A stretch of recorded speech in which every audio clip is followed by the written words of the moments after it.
सुख पाए सब दुख हरे।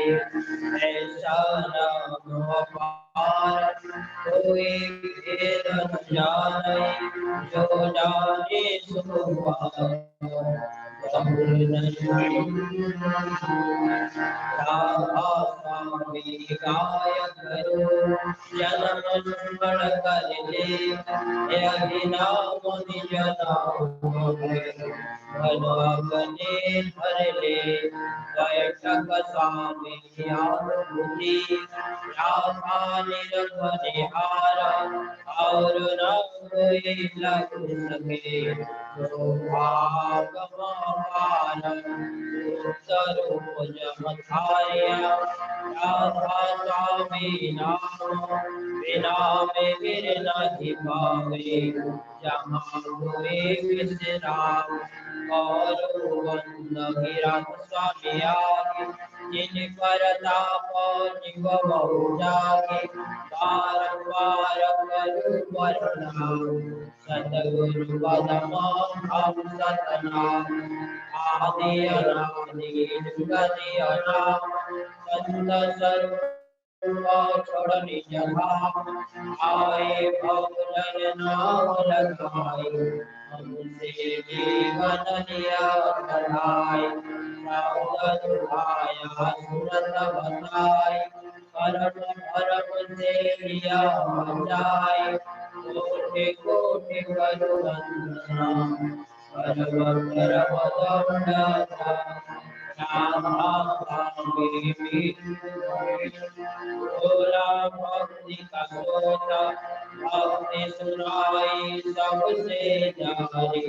वेद पति बनताई विचारी, सातम पुरुष स्वरूपी भगवास। सदा विलासा, जो हृदय साया गुरु पूरे। वीर बजे जब अचरज दूरे, आगे गलत सदर पारा। देखा जाय सुरत सारा, इस पर कमाल कई बनाना। संत सुरत कोई करता तुम्हारा, कहाँ से बरसे अटला ठारे। अद्भुत स्वामी भवल ब्रह्मा, सूरत हुए अति करम गनारे। दुर्गा नामी जय समानि, करो वंद गिरत स्वामी आगे। जिन पर ताप जीव बहु जागे, बारंबार करू प्रणाम। सतगुरु पदमा हम सतनाम, करो वंद गिरत स्वामी आगे। बार बार कर जोड़कार, अविनय करो पुकार। साधु संगम विदेव नितो, परम गुरु दाता। कृपा सिंधु सरस्वती, आदि अनादि अपार। राधा स्वामी परम विभु, मैं सदा आधार। बार बार बल जाऊं तन मन चरण पर, या मुरली में गाऊं जस पावे। धन गुरुदेव दया सिंधु धनी, नेत्र करो सेवा। अचल भक्ति मय देव प्रभु, दीनमति नाथ आजग भादु। अब राखो निज सागर, दीन दयाल कृपानिधि। काम क्रोध मद लोभ, सब मिलिय हारय।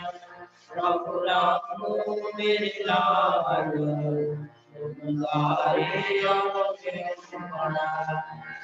स्वामी गुरु समराता। तुम बिनु न दूसरा, अब करो दया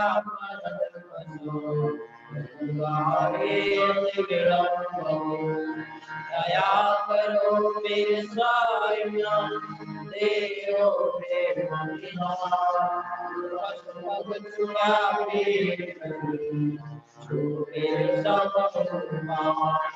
दया करो मेरे साईनाथ देव प्रेम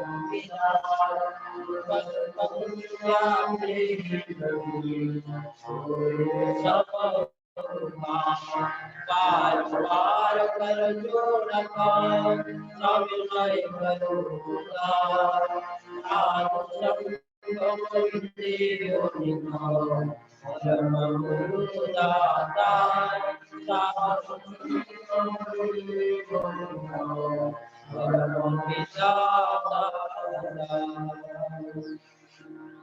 ब्रह्मा गुरु विष्णु गुरुदेव महेश्वर गुरुदेव ब्रह्मा तस्मै श्री गुरवे नमः व्याप्तं येन चराचरं तत्पदं दर्शनं येन तस्मै श्री गुरवे नमः अज्ञानतिमिरान्धस्य ज्ञानाञ्जनशलाकया चक्षुरुन्मिलितं येन तस्मै श्री गुरवे नमः स्थावरं व्याप्तं येन कृष्णं चराचरं तत्पदं दर्शनं येन तस्मै श्रीगुरवे नमः चिद्रूपेण परिव्याप्तं त्रिलोक्यं सचराचरं तत्पदं दर्शनं येन तस्मै श्रीगुरवे नमः साहुराधिकं तत्त्वं माधुराधिकं तपः तत्त्वज्ञानं तस्मै श्रीगुरवे नमः श्री जगन्नाथ गुरु श्री जगद्गुरु मदात्मा सम्रात्मा तस्मै श्री गुरवे नमः गुरुराजगणाधिपति परमदैवतं गुरुवर करुणासे तस्मै श्री गुरवे नमः ब्रह्मानन्दं केवलं ज्ञानं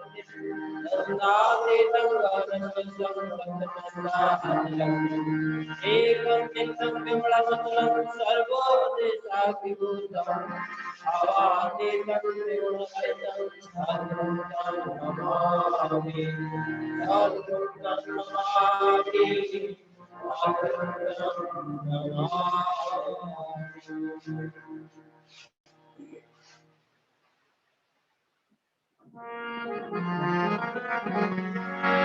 जय राधे राधे कृष्ण कृष्ण गोविंद गोविंद बोलो रे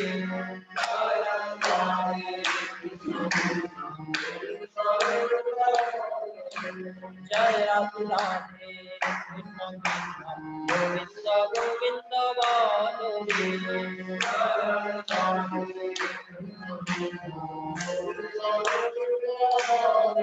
Radhe Govind Govind Govind Govind Govind Varuna नाथोरे Radhe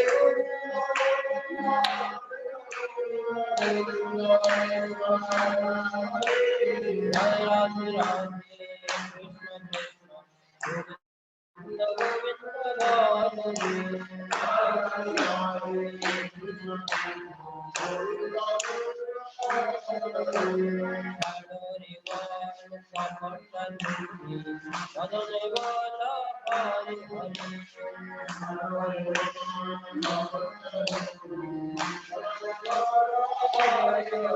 Hare Rama Parama Shiva Dharma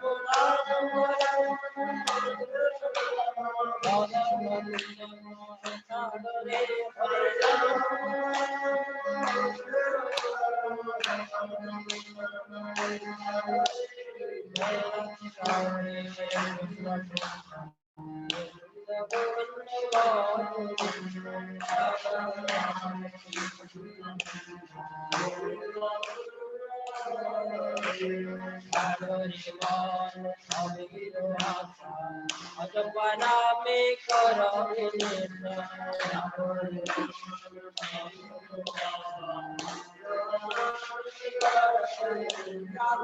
Govinda Ram ki bhajane lage Govinda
Hare Ram Param Ram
ଜୟଗୁରୁ ସୁକାନ୍ତ ଭାଇ ନାମ ର ସମୟ ହେଇଯାଇଛି।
जय गुरु समस्त को। वर्तमान सत्यानुसरण ग्रंथ पाठ कर शंकर विश्वाल भाई कंजरारू। दादा जय गुरु। जय गुरु पाठ करंतु। दादा जय गुरु। जय गुरु अर्थ परम प्रेम श्री श्री ठाकुर श्रीहस्त लिखित सत्यानुसरण ग्रंथ पाठ। अर्थ मान जस इत्यादि पाइबा आशारे मते ठाकुर सजाई भक्त हुओ नहीं, सावधान हुओ ठकी जीव। तुमर ठाकुरत्व जाग्रत नहेले केही तुमर केन्द्र भी नुहंती, ठाकुर भी नुहंती, फांकी देले ताहा ही पाइब सत्यानुसरण। जेते दिन जाए तुमर शरीर ओ मन रे व्यथ लागे, सेते दिन जाए तुमे गोटिए पिपिलिकार मध्य व्यथा निराकरण दिगरे चेष्टा रख। आउ ता जदि नकर तेबे तुम ठारू हीन आउ किए। तुम गालरे चापड़ा मारिले जदि कहिपार किए काहाकू मारुछि, तेबे अन्नर बेलकू मध्य कुह भल कथा। खबरदार निजे जदि सेपरी न भावी पार, तेबे अन्नर बेलकू कहिबाकू जाओ नाही। जदि निजर कष्ट बेलकू संसारी साज, अन्न बेलकू ब्रह्मज्ञानी साज नाही। बरु निज दुखरे बेलकू ब्रह्मज्ञानी साज, आउ अन्न बेलकू संसारी साज, एपरी भेल मध्य भल। जदि मनीष हुଅ ତ निज दुखरे हस, आउ पर दुखरे कांद। निजर मृत्यु जदि अपसंद कर, तेबे केबे हेले काहाकू मर बोली कह नाही। ओम शांति ओम शांति ओम शांति। जय गुरुदादा। जय गुरु शंकर भाई जय गुरु। वर्तमान दादा जय गुरु। स्वास्थ्य सदाचार सूत्र ग्रंथ पाठ कर बरेण्य जाजक परजंग प्रभात कुमार आचार्य भाई।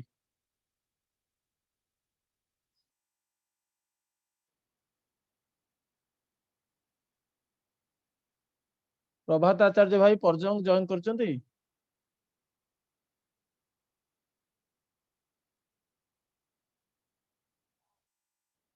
प्रभात आचार्य भाई जय गुरु। वर्तमान स्वास्थ्य सदाचार सूत्र ग्रंथ पाठ कर मदन मोहन साहू भाई।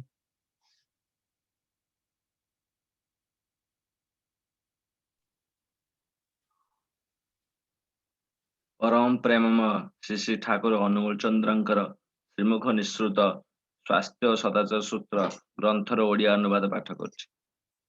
कुचिकित्सित हेबा अपेक्षा अचिकित्सित रहिबा बहुलांशरे भल, कारण सेथिरे प्रकृतिर साहाय्य मिलता है आरोग्य हेबाकू, किंतु कुचिकित्सा प्रकृति को ही विपन्न करि तळे। पाणी 11। जय गुरु। जय गुरु मदन भाई। परम प्रेममय श्री श्री ठाकुर मोर परम आराध्य श्री श्री बड़मा, परम पूज्य पाद श्री श्री बड़दा, परम पूज्य पाद आचार्य देव श्री श्री दादा, पूजनीय बाबाईदा एवं इष्ट परिवार सभी रात्रोल चरण मोर प्रीतिपूर्ण प्रणाम निवेदन करे। आज टीम इष्ट चेतना अनुगुल 87तम दिवस। ए 87तम दिवस ऑनलाइन सत्संग रे युक्त थिबा पूज्य ऋतिक देव वृंद, इष्टतपा अधर्य जाजक कर्म वृंद, इष्ट स्वार्थ प्रतिष्ठापन्न गुरुभाता वृंद, भक्तिवती माँ माने, सत्संग प्रेमी श्रुति वृंद समस्त को जनाए अंतर जय गुरु यथायोग्य प्रणाम। आज ये ऑनलाइन सत्संग भोगदुक्ता होचंती आम्भानकर अति आपणार इष्टानुरागी गुरुभ्राता रंजन कुमार प्रधान भाई माधवपुर अनुगुल। तांकर पितृदेवंकर शारीरिक असुस्थता रही, सही उद्देश्य प्रिय परम पाखरे आज प्रार्थना करी भोगद्रवादी निवेदन करछंती।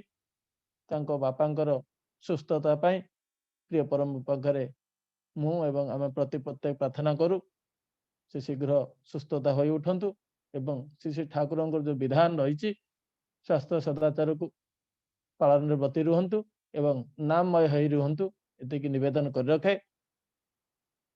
वर्तमान भक्ति और घरे प्रथम भजन परिवेशन कर अभी पहला भजन गान करेंगे आसाम से आयन पुरकायस्ता दादा। जय गुरु। आयनदा को अभी निवेदन करता हूँ एक तो भजन गान करेंगे।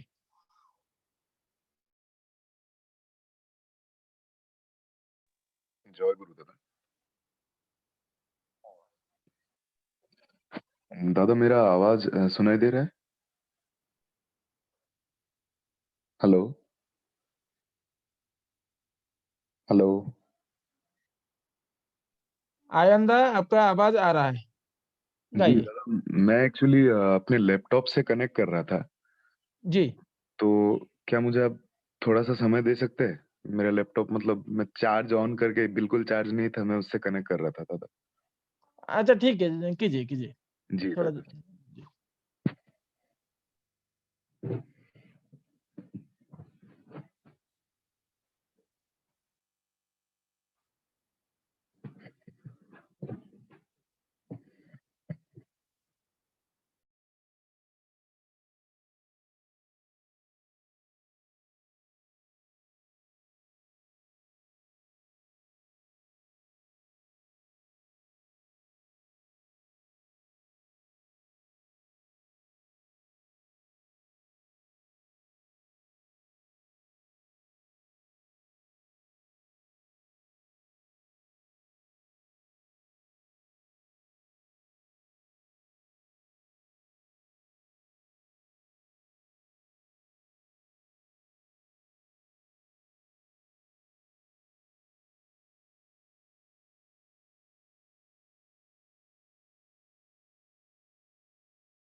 Ayan, purka estada Jagru.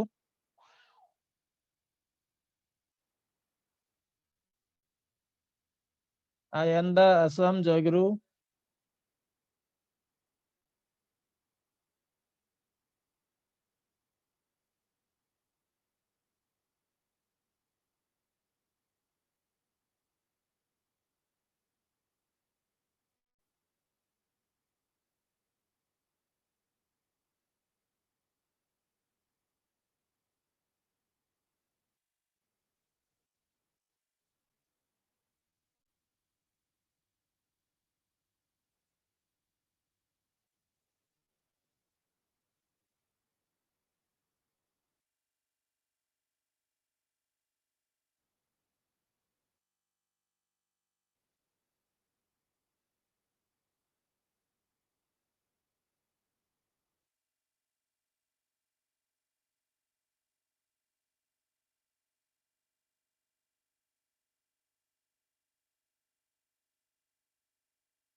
Madan Mohan Sahu bhai Jagru. ଜୟଗୁରୁ। Madan bhai Ayanda को पोस्ट करंतु। କରିଛି। ओके आयंदा जयगुरु भजन जय शुरू कीजिए। क्षमा प्राप्ति सबसे और उपस्थित सभी को मेरा रानंदित जय गुरु। मैं एक ठाकुर जी का एक भजन परिवेशन करूंगा।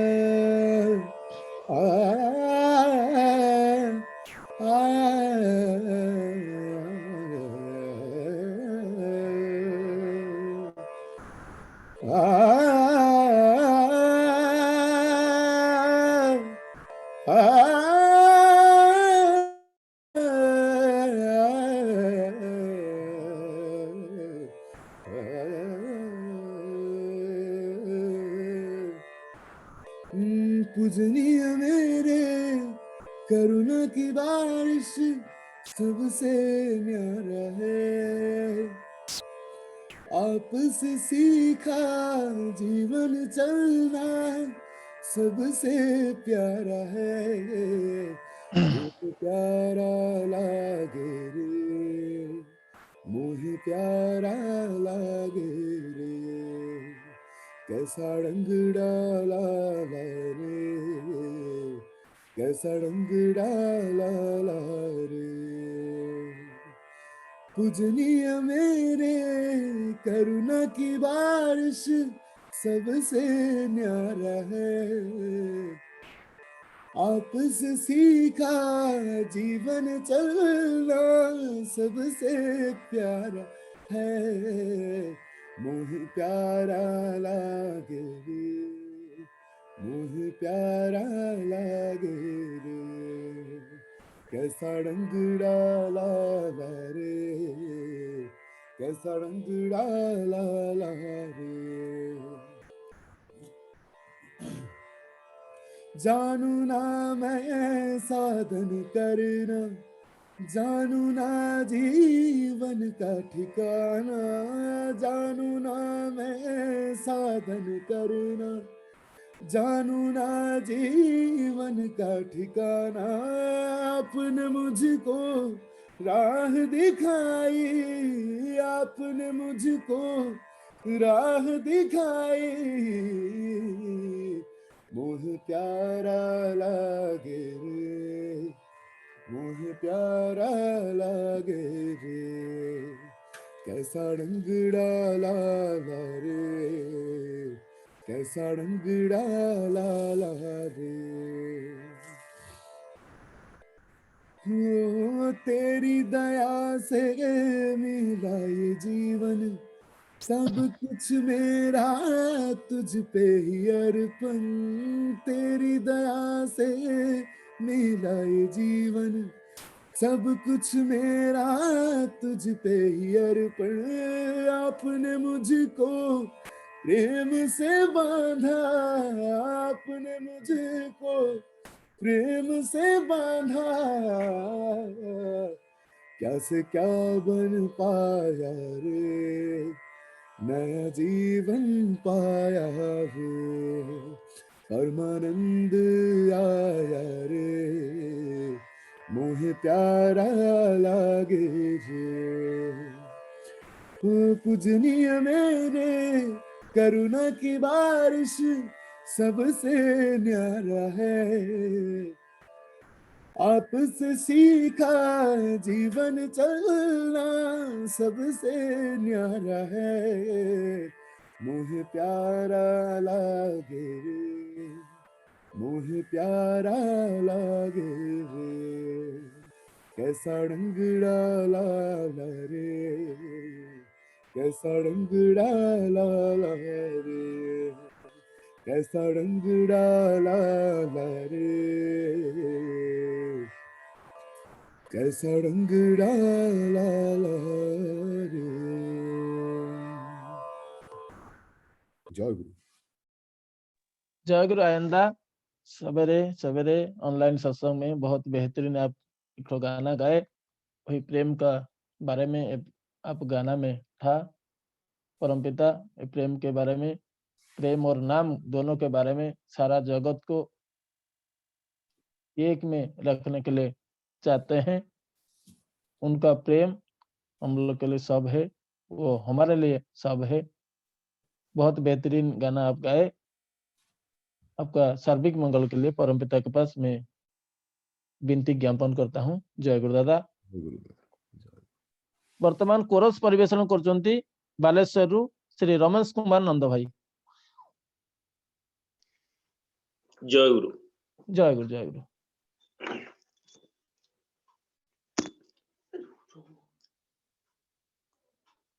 हृदय जड़ाई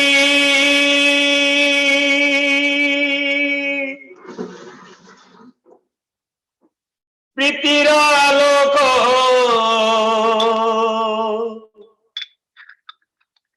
আজি नामर परस पाई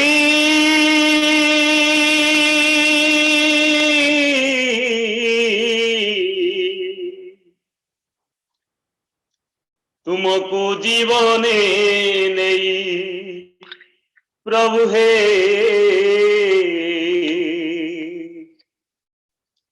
ତୁମକୁ ଜୀବନେ ନେଇ ହୃଦୟ ଜଳାଇ ପ୍ରୀତିର ଆଲୋକ ହୃଦୟ ଜଳାଇ ପ୍ରୀତିର ଆଲୋକ ନାମର ପରଶ ପାଇ ତୁମକୁ ଜୀବନେ ନେଇ ପ୍ରଭୁ ହେ ତୁମକୁ ଜୀବନେ ନେଇ ପ୍ରେମ ପାରାବାରେ ସଦା ଡୁବି ରହି ପୁଲକିତ ପ୍ରାଣେ ତବ ନାମ ଗାଇ ପ୍ରେମ ପାରାବାରେ ସଦା ଡୁବି ରହି ପୁଲକିତ ପ୍ରାଣେ ତବ ନାମ ଗାଇ ପ୍ରଭୁ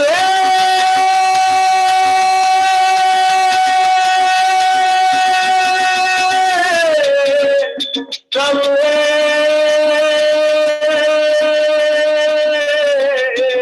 प्रभु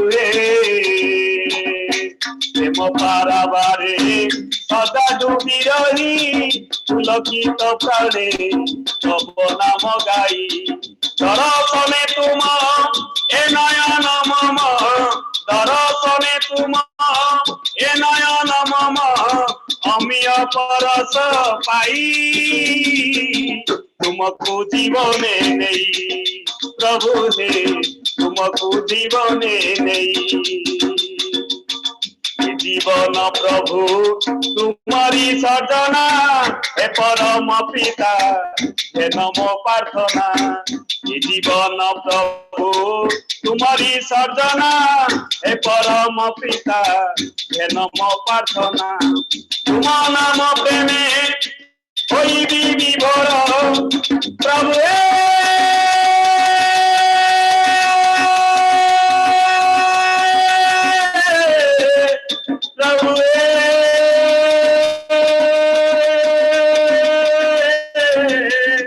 प्रभु हे जीवन प्रभु तुम्हारी सजना हे परम पिता हे नमो प्रार्थना तुम नाम प्रेमे होई विभोर तुम नाम प्रेमे होई विभोर जगत जंजाल भूली तुमको जीवने नहीं प्रभु हे तुमको जीवने नहीं हृदय जलाई प्रीतिर आलोक हृदय जलाई प्रीतिर आलोक नामर परस पाई तुमको जीवने नहीं प्रभु हे तुमको जीवने नहीं प्रतिकंठे आनी तब जय ध्वनि विसर्जन मन नहीं किणी प्रतिकंठे आनी तब जय ध्वनि विसर्जन मन नहीं किणी प्रभु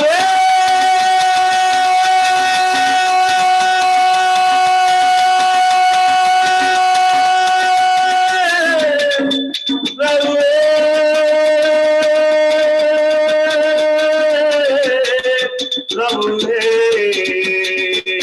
प्रतिकंठे तब जय ध्वनि विसर्जन मन नहीं किणी तुम्हारी प्रेम रे तुम्हारी रंग रे तुम्हारी प्रेम रे तुम्हारी रंग रे गुरु पद को ध्याई तुमको जीवने नहीं प्रभु हे तुमको जीवने नहीं हृदय जलाई प्रीतिर आलोक हृदय जलाई प्रीतिर आलोक नामर परस पाई तुमको जीवने नहीं प्रभु हे तुमको जीवने नहीं प्रभु हे तुमको जीवने नहीं प्रभु हे तुमको जीवने नहीं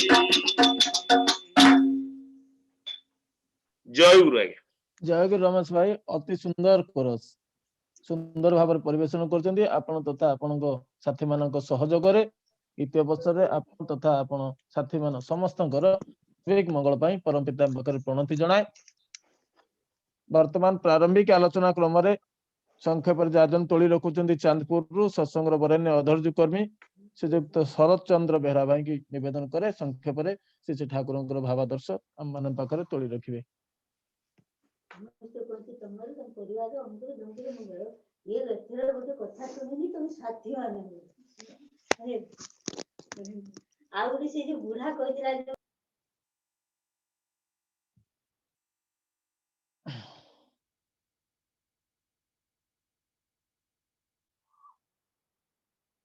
शरत चंद्र बेहरा भाई जयगुरु।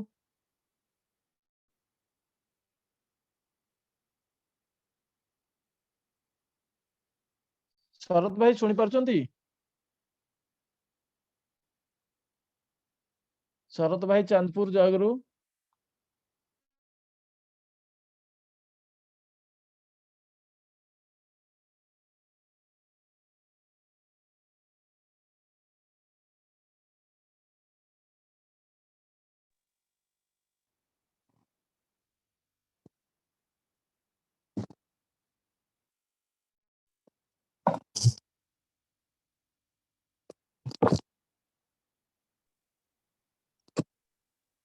शरत भाई चांदपुर जयगुरु।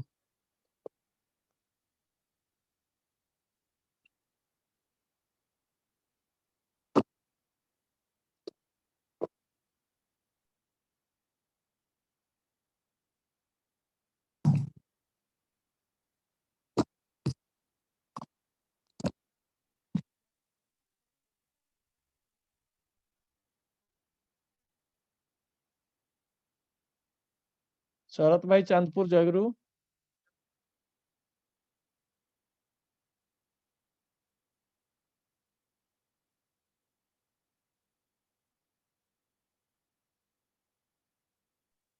दादा जयगुरु शुभुची दादा आज्ञा शुभुची आरंभ करो।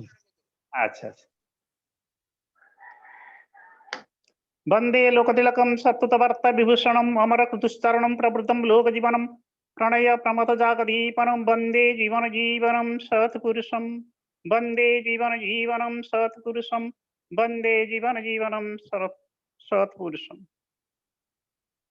जीवन वल्लभ जीवनेश्वर प्राणर ठाकुर ब्रह्ममयी जगज्जननी श्री श्री बड़मा परम पूज्यपाद श्री श्री बड़दा परम पूज्यपाद प्रधान आचार्य देव श्री श्री दादा कंज चरण रे मोर कोटि कोटि प्रणाम। परम पूज्यपाद श्री श्री बाबादेव कंज चरण रे मोर कोटि कोटि प्रणाम। इष्ट परिवार श्रमिक शिष्य मोर कोटि कोटि प्रणाम। आज यही इष्टि चेतनार पूज्य परिचालक बाबू भाई उपस्थित समस्त ऋतिक देवता मंडली कर्मी मंडली गुरुसत्ता मंडली मातृमंडली समस्त को मोर आज यही चेतनार 87 मरे पदार्पण करिथिबारु आज समस्त को मो अंतरर राव जगिरु सर्वप्रथमे ज्ञापन करुछि। आउ आज यही संगे सदा सर्वदा आमर भुवनेश्वर सत्संग विहार जोड़ी रही अभय भाई तांकु मोर एठू प्रणाम जयगुरु निवेदन करुछि। आज परम सौभाग्य मोर आज आपण मान सहित परमपितांकर यही सत्संग जोगदे निजकु धन्य मान करुछि। आम समस्तंकर यही प्रचेष्टा आमर ई सत्संगर जो संयोजक भाई माने अछंती बाबू भाई मदन भाई गोलक भाई उद्धव भाई आओ जो भाई मान सब अछंती आज तांकर प्रचेष्टा रे यही सत्संग कार्यक्रम खूब सुंदर भाव में परिचालित होउची।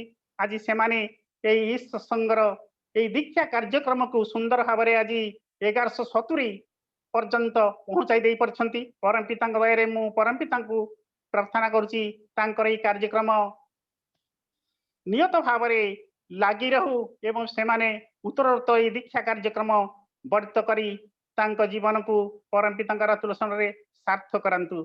आउ एतिकी परम पिता अतुलचरण रे मोर तांको मंगल पाई निवेदन। आज जी भोगदाता आमर रंजन प्रधान भाई तांकर पितांकर शरीर असुस्थ जोगु से आज भोग निवेदन करछंती। तांकर पितांकर शरीर सुस्थता परम पिता आतुरचन मु निवेदन करे तांकर पिता शीघ्र सुस्थ हुंतु। परम पिता विषय आम कौन बा कहवा से जे सर्वज्ञ से जे सर्वशक्तिमान से आज जुगर संदीक्षण समय यही धरापृष्ठ को ओह्लाई आसी एक नूतनत्व नूतन रूप आज तांकर दीक्षा कार्यक्रम अविराम गति चली से होती जुग पुरुष जन्म सिद्ध मंत्र प्रतिगतिनी सिद्ध गुरु तकैबले साधन सिद्धि जिनी से होती अवतारी तांको ये धरापृष्ठ को आसी साधन भजन करने को पड़ी ना से तांकर से अविराम गति तांकर यही आनी प्रदत्त सतनाम सतमंत्र ताकू समस्त भितर किभली भाव प्रयोग करने आज परम पूज्यपाद श्री श्री दादांकर ये जो 3.5 कोटी दीक्षार आह्वान से 3.5 कोटी दीक्षा किभली पूरण हम एवं समस्त जो प्रचेष्टा समस्त ये जो भाव उन्मेष आज समस्त गुरुभ्राता मान मध्य कर्मी मान मध्य रीति मान मध्य सारा विश्व चहल पक कारण आम मैंने समस्ते से भावानुकंपितारू सृष्टि से भावर ठाकुर आज आम भितर से भावर प्रेरणा जागृत करुछंती। आज से इष्ट निशा जदि न रहिबो आम माने केबे काम करि परिबा नाही। इष्ट निशा रे चलिले आमे निश्चित भाव में यही कार्य परिपूर्ण करि पारिबा। ठाकुर गोटे बाणी अच्छी इष्ट निष्ठा रे छुटिले पुरुष प्रज्ञानुपमा स्वामी निष्ठा रे छुटिले नारी श्रेष्ठ छिलोरमा। तेणु ये इष्ट निष्ठा किभली भाव में आम भितर प्रगाढ़ भाव में जागी उठ गोटे दृष्टांत मु कहूची। ठाकुर परम भक्त किशोरी मोहन से जे केते कुकार्य न्यस्त थिले ठाकुर दयारु से जने सुमनीष जने सुवक्ता जने सुभक्त हो पारिथिले तार दृष्टांत नहीं। से सुंदर कीर्तन करती उदंड कीर्तन करती से उदंड कीर्तन करी करी काशी रे जाई जेतेले से विश्वनाथंक मस्तक रे पाद रखी उदंड कीर्तन करथिले सेतेले 5000 भक्त तांकर पाद तले प्रणाम करथिले। ठाकुर कहथिले जे यही तो इष्ट निशा यही तो इष्ट निशा से इष्ट निशा रे सब किछि करि पारुथिले। दिने ठाकुर पावना हिमायतपुर रे एई ऋतिक सम्मेलनी आह्वान करथिले। ऋतिक सम्मेलन रे किए भाषण देव सेथि पई गोटे तालिका तैयारी गला ठाकुर पाखु गला एवं ठाकुर कहले एथिरे कृष्ण प्रसाद रीति आचार्य कृष्ण प्रसाद भट्टाचार्य आउ किशोरी मोहन भाषण प्रदान करिवे। समस्ते आश्चर्य हेले जने महापंडित आउ जने महामूर्ख। तेणु ठाकुरंकर कथा अनुसार से रीति सम्मेलन रे भाषण देले कृष्णचंदन भट्टाचार्य आउ किशोरी मोहन। ठाकुर पचारे अरे कहार भाषण तुमको भल लगिला मतामत दियो। से समस्ते कहले ठाकुर दुई जनाकर भाषण भल लगिला किंतु किशोरी मोहन भाषण अति मर्मस्पर्शी हैला। ठाकुर कहले एटा केमती हैला अरे एटा केमती हैला अरे कृष्ण प्रसन्न भट्टाचार्य जे पंडित से जहा कहिबे सेटा सुंदर हबो किंतु किशोरी जे मूर्ख। ठाकुर कहते से कथा बारंबार रिपीट कर मुकम कर दिवाचालम पंगुल्लंघितगिरी जत्कृपा तमहं वंदे परमानंद माधवं। ठाकुर बारंबार ये कथा उच्चारण कर इष्ट निशा इष्ट निशा इष्ट निशा रे आज इष्ट चेतनार समस्त भाई जागृत अछंती। चेतनार्थ जागिबा जागृत हवा से जागी अछंती से जागिबा ही तांकर कार्यक्रम को कौन करुची द्रुत गति रे आगे नउची। आउ गोटे घटना यही हिमायतपुर डाक्तरखाना रे कार्यरत थिले अनंत अनंदा। यही समय ठाकुर से पाख दे जाउछंती। ठाकुर गोटाए पचा गंध वाला से पचा गंधरे ठाकुर देखिले गोटाए गोरु मांस गोटे गाईर मांस कुकुर आनी पकई देछि से मांस आड़ाटा दुर्गंध होउची।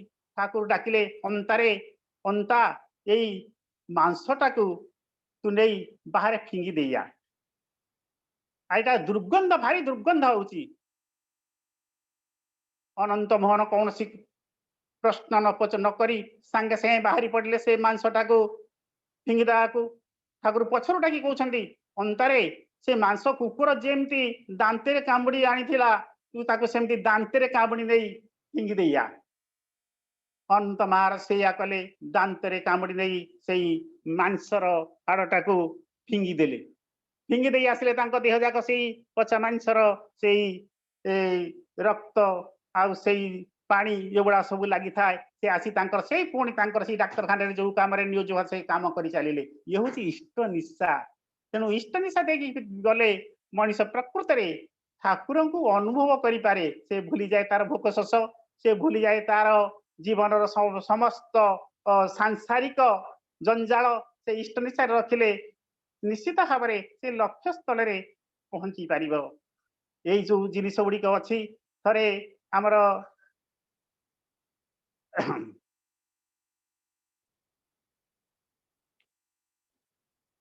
गोसाईदा सतीश चंद्र गोस्वामी ठाकुर परम भक्त आउ सी ज्योतिष शास्त्र रे पारंगम थे जड़े ऋतिक आसी पहुँचले कहले जे मोर जातकटा टिके देखांतु मोर वर्तमान टिकेट हो जाइए आज तोफान मेल रे मु 12टा बेलू हावड़ा जीवी से जातकटा देखी कहले अरे तुम पुअर देह भारी असुस्थ जो पुओटा को सांगे धरीच तुम जीव कौन ये यार वर्तमान देह एभली तुम जा परम पूज्य पाद दादा को निवेदन कर ये वर्तमान यार देहर कौन हम यार ठीक नहीं जातक यार आज दिनटा आज भल ना परम पूज्यपाद श्री श्री दादा पाखे जो रीति जनक निवेदन कर दादा बर्तमान गोसाईदा एक कथा कहले जे तार देह भल नहीं आउ ता शरीर असुस्थ मोर टिकेट हो जाइए परम पूज्यपाद श्री श्री दादा कहते किं कुर्वन्ति ग्रह सर्वे जस्य केन्द्रे बृहस्पति जा जा चली जा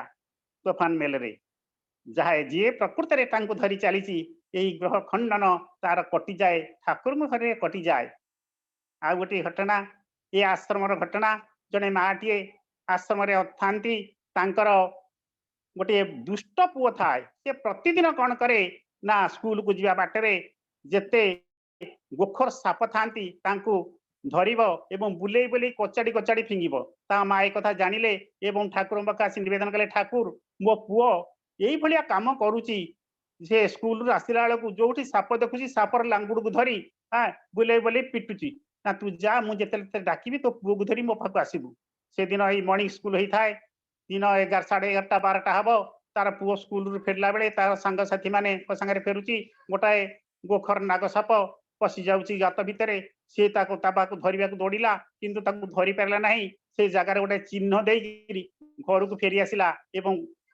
टिके शीतुड़ी पड़े जाके सापटा को धर ये कथा भावी फेरी आसी माँ को कहले माँ खाइबा को दे मोर टे कम अच्छी बाहर को जी यही समय ठाकुर तार माँ को डकई पठेले कहले जाओ से जो पिलाटर माँ को डकई आनिम से माँ को जिते डकई माँ कहले तोर पुओ ना मोर पुओ खाऊची तार गोटे काम कौन अच्छी से बाहर को बोली कही ना जा ताकू शीघ्र मो पाक धरिकी आ जिते बड़े शीघ्र पुओ टी धरिकी से माँ आसला ठाकुर गोटे काठ फाड़िया धरी ताकू गोड़ठू मुंड पर्यंत पिटी दे गले कहले आउ दिने एभली काम करबुनी आउ दिने एभली काम करबुनी आउ दिने साप धरबुनी एभली काम करबुनी पिटी पिटी तार देह रक्ताक्त हो गले समस्ते ठाकुर एभली क्रोध अवस्था कहीं देखी नथिले श्री श्री बड़मा एक शुणी दौड़ी आसिले ठाकुर हाथ काठ बाड़ीटा छड़ाइला ठाकुर शांत हो गले एवं से पिलाटीर अवस्था एपरी कहीं संदिष्टु कर्मी मैंने जानिया को चाहिए एवं से ज्योतिष पाखे जानिले जे तार आज सर्पदंशन मृत्यु जोग धला से गोटे नुआ जीवन पाइला से दिन ठाकुर तार नाटी नुआ नाटी देथिले ता ना देथिले किरण बरण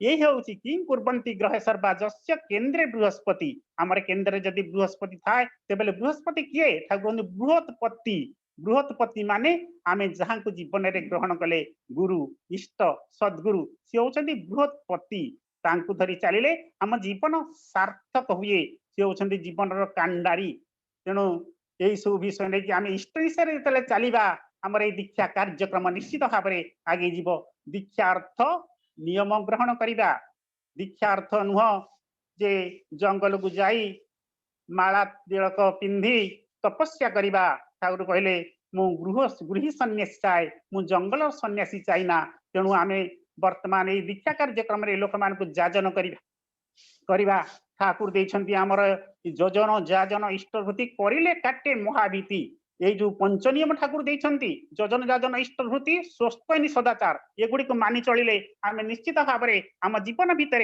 आम उन्नति लाभ करवा एवं ईश्वर प्राप्ति हेब ठाकुर जीवन उद्देश्य है ईश्वर प्राप्ति धारण पालन संवेक सिद्ध व्यक्तित्व एथुरु आसे आत्मनियंत्रण परिवार नियंत्रण समाज नियंत्रण राष्ट्र नियंत्रण यार भीतर दे आमे ईश्वर को पाई परिबा तेणु यही भीतर दे आमे चलिले यही दीक्षा अर्थ जो कहूली जे नियम ग्रहण करवा से नियम ग्रहण कर अर्थात तांकर अनुशासन बाद को आमे मानि चलिबा या देले आमर पंच जीवन सार्थक हब व्यक्ति दाम्पत्य परिवार समाज जीवन सार्थक हब तेणु समय तो ही आसुची वर्तमान सूचना आसिलानी तेणु मु पुनर्बार से समस्त मंगल कामना परमपिता चरण निवेदन करे आती कही मोर वक्तव्य मोर जाजन रक्षा करुछि वंदे पुरुषोत्तम वंदे पुरुषोत्तम वंदे पुरुषोत्तम।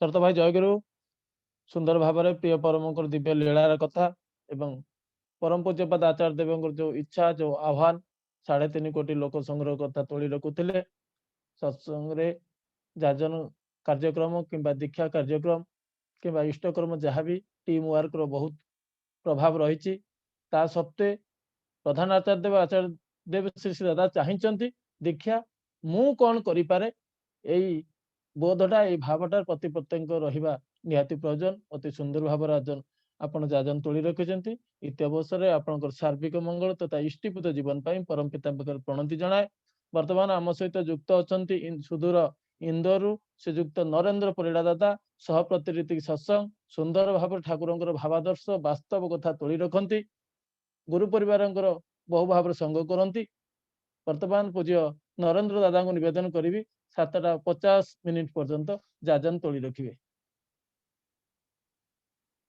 मन्नाथ श्री जगन्नाथ मदगुरु श्री जगत गुरु मदात्मा सर्वतात्मा तस्मै श्री गुरु नमः। परम प्रेम प्राणे ठाकुर परम आराध्य जगत जननी श्री श्री बड़मा परम पूज्य जुगाचार्य श्री श्री पड़ता पूज्य पाद आचार्य देव श्री श्री दादा चरण कोटि कोटि प्रणाम। आज वर्चुअल सत्संग सम्मानीय संचालक महोदय वरणी ऋतिक मंडली वरणी अदुर्ज्य वरणी जाजक मंडली समस्त को मोर आनंदित जय। आज सत्संग उपस्थित समस्त गुरु भाई गुरु माँ छोट छोट पिला माने समस्त को मोर प्रीति भरा आनंदित जय गुरु जनाए। बहुत सुंदर सम्मानीय गोलक भाई इष्टि चेतनार सत्संग किछि कहियापई जोगाजोग करथिले। मु रहे इंदौर मध्य प्रदेश रे ओडिसा रे 6:28 रे हमर सत्संग शुरू होची आरंभ होची किंतु एठिकार प्रार्थना समय हैला 7:09 आमनकर दिन ही विलंब शुरू हुए किंतु पूर्वरे समस्ते शीघ्र उठी जाती। ठाकुरंकर अपूर्व लीला आज एते सकाळो मोर देन 170 पार्टिसिपेंट ए सत्संग रे लागी रही पार्टिसिपेट करुचंती। मु निजको निज सौभाग्यवान मने करुची ए सत्संग रे जोग दे। आज कालर कराಳ कबल रे मनीष जाति पड़ जाइछि। विश्व रे विश्वव्यापी कोरोना महामारी तार तांडव लीला करि चलुछि। एही भली गोटे दुर्दिन रे दुसमय रे परम पितांकर चेतना नहीं चिरचेतन हो रही ସେମାନେ ଗୋଟିଏ ନୂଆ ବାଟ ଖୋଲି ଦେଇଛନ୍ତି ଭର୍ଚୁଆଲ ସତ୍ସଙ୍ଗ। ଯୁଗ ମାଫିକ ଯୁଗ ପୁରୁଷୋତ୍ତମ ଆସନ୍ତି। ଯୋଉ ଯୁଗରେ ଯୋଉ ବିଧି ବିଧାନ ନୀତି ନିୟମର ଆବଶ୍ୟକତା ଥାଏ ସେଇଭଳି ବିଧି ବିଧାନର ବ୍ୟବସ୍ଥା ହେଇଥାଏ। ସେଇ ବିଧି ବିଧାନକୁ ତୋଡ଼ ମରଡ଼ କର ଅନ୍ୟ ଉପାୟରେ ମଣିଷ ନେଇଯିବ ବୋଲି ଦୟାକରି ଠାକୁର ଏଥର ଆମକୁ ଆଚାର ପରମ୍ପରା ଆମ ଆଖି ଆଗରେ ରଖିଦେଇ ଯାଇଛନ୍ତି। ଯାହାଦ୍ୱାରା ଜଣେ ନିର୍ଭୁଲ ଆଦର୍ଶ ମଣିଷ ଆମ ସାମ୍ନାରେ ଛିଡା ହେଇଛନ୍ତି, ଆମ ପଥ ପ୍ରଦର୍ଶକ ହେଇ ଆମର କିଭଳି ମଙ୍ଗଳ ହବ, ଆମେମାନେ କେମିତି ଡେଭିଏଟ୍ ହବାନି, ସେହି ଆଦେଶ ନିର୍ଦ୍ଦେଶ ଦେବା ପାଇଁ ଆଚାର୍ଯ୍ୟ ପୁରୁଷୋତ୍ତମଙ୍କର ଲୀଳା କରୁଛନ୍ତି। ଆମେମାନେ ଭାଗ୍ୟବାନ। ହୁଏତ ଏଇଭଳି ସମୟରେ ବିଭିନ୍ନ ଲୋକଙ୍କର ବିଭିନ୍ନ ଚିନ୍ତାଧାରା ଡେଭଲପ ହେଇଥାନ୍ତା, କିନ୍ତୁ ଯୁଗ ପୁରୁଷୋତ୍ତମ ଯୁଗ ମାଫିକ ବିଧିବିଧାନ ନୀତି ନିୟମ ଦ୍ୱାରା ଆମେମାନେ ବର୍ତ୍ତମାନ ଏଇ ଭର୍ଚୁଆଲ ସତ୍ସଙ୍ଗ କରିପାରୁଛେ। ସାଙ୍ଗେ ସାଙ୍ଗେ ଭର୍ଚୁଆଲ କନଫରେନ୍ସ ବି ଆଚାର୍ଯ୍ୟ ଦେବ କରି ଆମମାନଙ୍କୁ ନିର୍ଦ୍ଦେଶ ଦେଲେ, ଆଦେଶ ଦେଲେ। ପୂର୍ବ ବକ୍ତା ବହୁତ ସୁନ୍ଦର ଭାବରେ ଠାକୁରଙ୍କର ଭାବଧାରାକୁ ଆମମାନଙ୍କ ଭିତରେ ତୁଳି ଧରିଛନ୍ତି। ପ୍ରକୃତରେ ଇଷ୍ଟକୁ ଜଣେ ମଣିଷ ଧରିକି ଚାଲିଲେ ଇଷ୍ଟ ମାନେ ହିଁ ମଙ୍ଗଳ। ଆଉ ପ୍ରତ୍ୟେକ ମଣିଷ ଚାହେଁ ମଙ୍ଗଳରେ ବଞ୍ଚିବାକୁ, ଆନନ୍ଦରେ ବଢିବାକୁ। ଏ ମଙ୍ଗଳରେ ବଞ୍ଚିବାକୁ ହେଲେ, ଆନନ୍ଦରେ ଚାଲିବାକୁ ହେଲେ ଯିଏ ମଙ୍ଗଳର ଦାତା ତାଙ୍କୁ ହିଁ ଧରିବାକୁ ହୁଏ। ଗୋଟେ ସୁନ୍ଦର କଥା ମନେ ପଡେ, ଆମ ଗାଁରେ ଯେତେବେଳେ ଚକି ଚାଲେ, ସେ ଚକିରେ କେତେବେଳେ ବିରି ଚୁରା ହୁଏ, କେତେବେଳେ ମୁଗ ଚୁରା, କେତେବେଳେ ଗହମ ଚୁରା, ସେ ଚକିଟା ଚାଲିଥାଏ। ଆଉ ସେ ଚକି ପୁରେଇଲେ ସେ ଯେତେବେଳେ ଚକିକୁ ବୁଲା ହୁଏ ତା ଦ୍ୱାରା ସେ ପାଉଡର ହେଇଯାଏ। କିନ୍ତୁ ଗୋଟେ ମଜାର କଥା, ସେ ଚକି ମଝିରେ ଗୋଟେ ଖୁଣ୍ଟି ଥାଏ। ସେଇ ଖୁଣ୍ଟିକି କିମ୍ବା ସେଇ ଖୁଣ୍ଟି ଭିତରେ ଯୋଉ ଦାନା ଗୁଡା ରହିଯାଏ ସିଏ ଚୁରି ହୁଏ ନା, ସେ ଯୋଉ ଭଳି ଥାଏ ସେଇଭଳି ହେଇ ରହିଥାଏ। ଆମେ ମାନେ ସାଧାରଣ ମଣିଷ ସଂସାର ନେଇ ଚାଲିଥାଉ, ସଂସାର ଜାଳ ଜଞ୍ଜାଳ ଆମ ପ୍ରତି ଲାଗି ରହିଥାଏ। କିନ୍ତୁ ଯେତେବେଳେ ସେଇ ସଂସାର ଜାଳ ଜଞ୍ଜାଳ ଭିତରେ ବି ଆମେ ସେଇ ଖୁଣ୍ଟିକି ଧରିକି ଯଦି ରହିଯାଉ ତାହେଲେ ଆମେ ଚୂର୍ଣ୍ଣ ହେବୁନୁ। ଆମେ ଯୋଉଭଳି ଥିଲୁ ସେଇଭଳି ସାବୁତ ହେଇ ରହିବୁ। ସେଇ ଖୁଣ୍ଟି ହଉଛନ୍ତି ଜୀବନର ଇଷ୍ଟ ଠାକୁର ଦୟାଲ ପୁରୁଷୋତ୍ତମ, ଯାହାକୁ ମଣିଷ ଜାବୁଡି ଧରିଲେ ତା ଜୀବନର ଜାଳ ଜଞ୍ଜାଳ କମ ହେଇଥାଏ। ପୂର୍ବ ବକ୍ତା ଭକ୍ତବୀର କିଶୋର ମୋହନଙ୍କର ଦାଦାଙ୍କର କଥା କହୁଥିଲେ। ସେ ଯେତେବେଳେ ଧରାଧାମକୁ ଆସନ୍ତି ପ୍ରତ୍ୟେକ ସମୟରେ ତାଙ୍କର ଲୀଳାର ପ୍ରଚାର ପ୍ରସାର କରିବା ପାଇଁ ତାଙ୍କର ପାର୍ଷଦ ମାନଙ୍କୁ ତାଙ୍କରି ଦୟାରୁ ହୋଇ ସେ ନେଇ ଆସିଥାନ୍ତି। ଯେତେବେଳେ ରାମକୃଷ୍ଣ ପରମହଂସ, ନିତାଇ, ଯେତେ ଅବତାରୀ ପୁରୁଷ ମାନେ ଏ ଧରାଧାମକୁ ଆସିଛନ୍ତି ତାଙ୍କର ପାର୍ଷଦ ମାନେ ଆସିଛନ୍ତି, ଲୀଳା କରୁଛନ୍ତି। ସେଇଭଳି ଠାକୁରଙ୍କ ସମୟରେ କିଶୋରୀ ମୋହନ ଦାଦା ଠାକୁରଙ୍କ ଠାରୁ ବୟସରେ 8 ବର୍ଷ ଅଧିକ ଥିଲେ।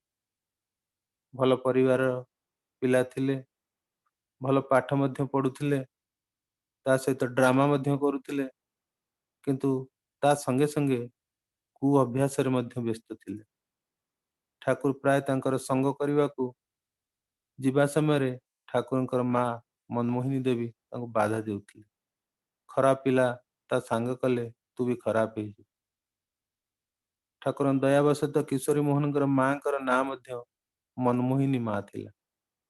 ଠାକୁର କିନ୍ତୁ ଯେଣେ ତେଣେ ପ୍ରକାରେଣ ମାଙ୍କୁ କନଭିନ୍ସ କରି ସେ କିଶୋରୀ ମୋହନ ଦାଦାଙ୍କ ସହିତ ମିଶି ଚାଲିଥାନ୍ତି। ବିଭିନ୍ନ ପ୍ରକାର ମିଶିମିଶି ତାଙ୍କ ସହିତ ଠାକୁର ତାଙ୍କୁ ନିଜର ବାଲ୍ୟ ବନ୍ଧୁ ହିସାବରେ ଗ୍ରହଣ କରିଥିଲେ। ବିଭିନ୍ନ ପ୍ରକାର ଭାବର ଆଦାନ ପ୍ରଦାନ ଦ୍ୱାରା ଠାକୁରଙ୍କର ତାଙ୍କ ସହିତ ବନ୍ଧୁତ୍ୱ ଖୁବ ଖାଣ୍ଟି ହେଇଯାଇଥିଲା। ଠାକୁର ଦିନେ ସେହି କିଶୋରୀ ମୋହନଙ୍କୁ ନେଇ ଯାଇଥିଲେ ମାନସିଂଙ୍କର ବଗିଚା ଭିତରେ ଗୋଟିଏ କାଳୀ ମାଙ୍କର ମନ୍ଦିର ଥିଲା। ସେଇ ମନ୍ଦିର ପାଖକୁ ନେଇଯାଇ ଠାକୁର କିଶୋରୀ ମୋହନଙ୍କର ହାତ ଧରି କହିଲେ, ଏ କିଶୋରୀ ଦା, ତୁମେ ମୋର ପ୍ରଚାର କରିବ। ଠାକୁରଙ୍କର ଦିବ୍ୟ ସ୍ପର୍ଶରେ କିଶୋରୀ ମୋହନ ଅଭିଭୂତ ହେଲେ।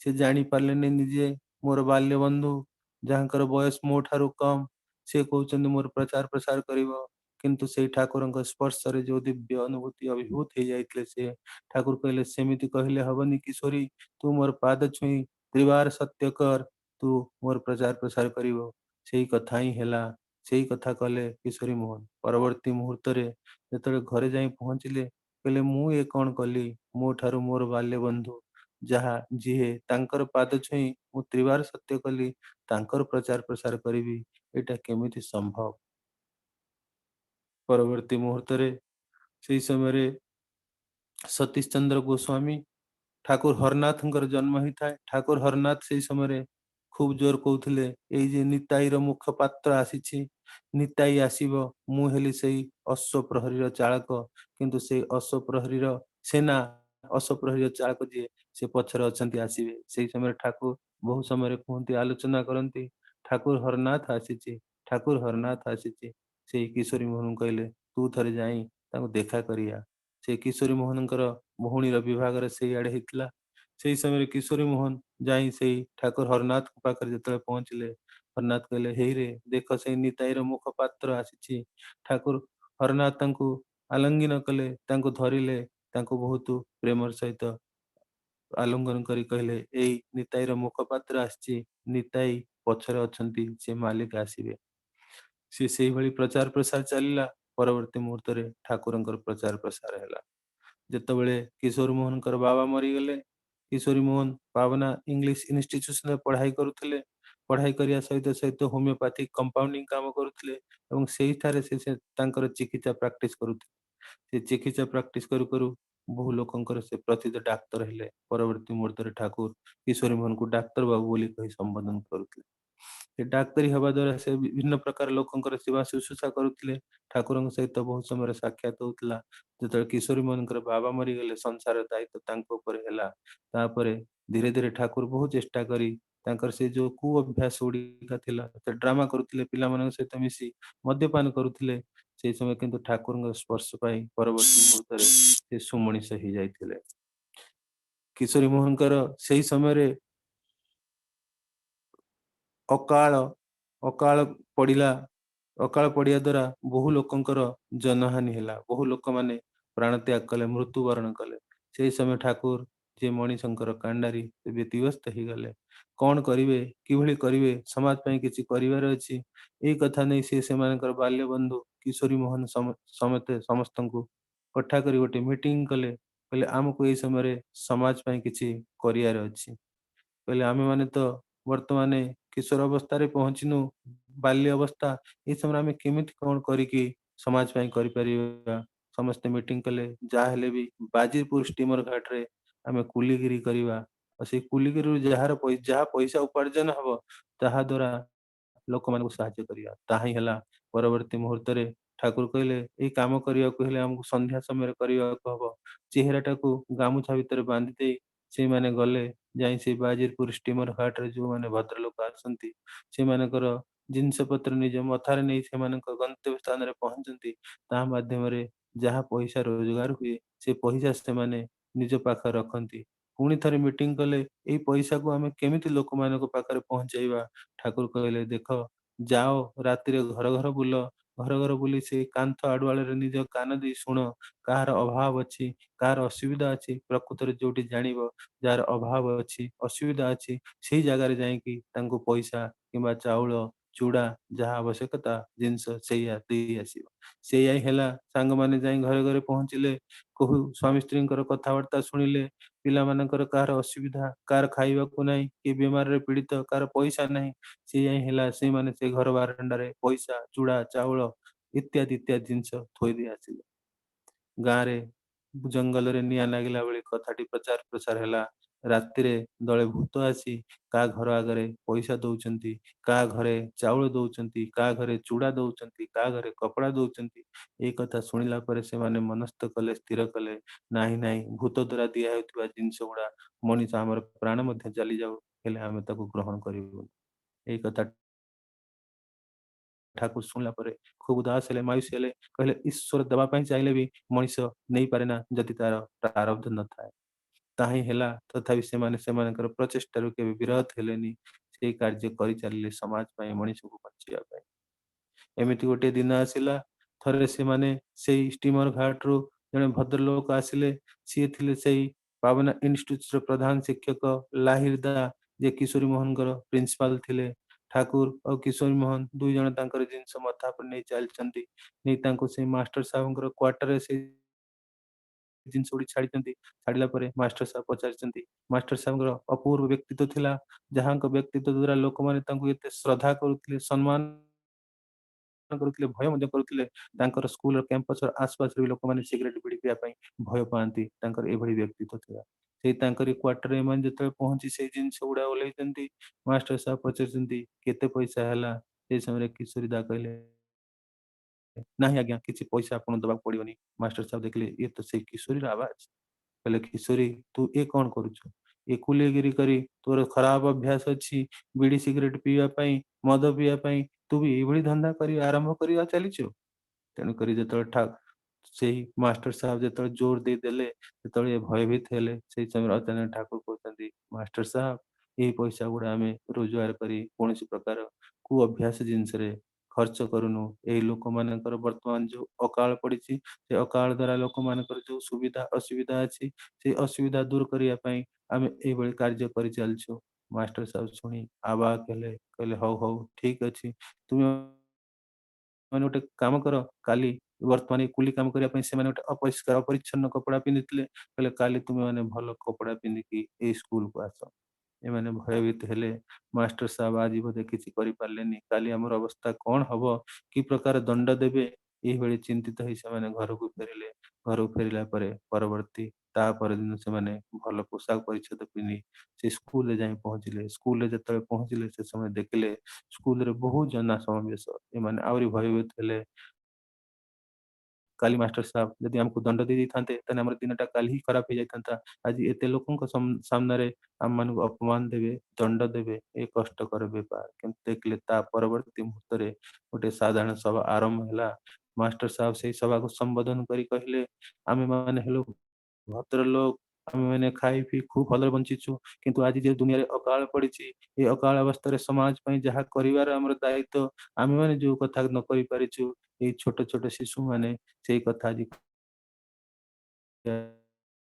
ସମାଜରେ ଆଗେଇ ଚାଲିଛନ୍ତି। ତେଣୁ କରିକି ଭଦ୍ରଲୋକ ହିସାବରେ ଆମମାନଙ୍କର ବି ସମାଜ ପାଇଁ କିଛି କରିବାର ଦାୟିତ୍ୱ ଅଛି। ଆଜି ଆମେମାନେ ଯୋଉ ଭୂତ ଦେଉଥିବା ଜିନିଷ ଗୁଡା ପ୍ରଚାର ପ୍ରସାର କରିଛୁ, ସେଇ ଭୂତ ଅନ୍ୟମାନେ କେହି ନୁହନ୍ତି, ଏହି ଶିଶୁମାନେ ହିଁ ତାଙ୍କ ପରିଶ୍ରମିକ କରି କୁଲିଗିରି କରି ଏ ଦେଶ ସମାଜକୁ ଦେଇଛନ୍ତି। ଆଜି ଆମେମାନେ ବି ପ୍ରଣ କରୁଛୁ, ଯାହା ହବ ସମସ୍ତେ ନିଜ ନିଜ ପକେଟରୁ କିଛି ପଇସା ଦେଇ ଏଇ ସମାଜର ଉଦ୍ଧାର ବ୍ୟବସ୍ଥା କରିବେ। ପରବର୍ତ୍ତୀ ମୁହୂର୍ତ୍ତରେ ତାହା ହିଁ ହେଇଛି। ସେଇ ଭକ୍ତବୀର କିଶୋରୀ ମୋହନଙ୍କର କଥା ଯୋଉ ଦାଦା କହିଲେ, ତାଙ୍କର ଇଷ୍ଟନିଷ୍ଠା ଏତେ ପ୍ରବଳ ଥିଲା, ବିଶ୍ୱ କାଶୀନାଥ ଉପରେ ସେ ଯାଇ କୀର୍ତ୍ତନ କରିଥିଲେ, କିନ୍ତୁ ସେ କିଛି ଅନୁଭବ କରିପାରିନଥିଲେ। ସେ ମତୁଆଲା ହେଇଯାଇଥିଲେ ଠାକୁରଙ୍କର ପ୍ରେମରେ।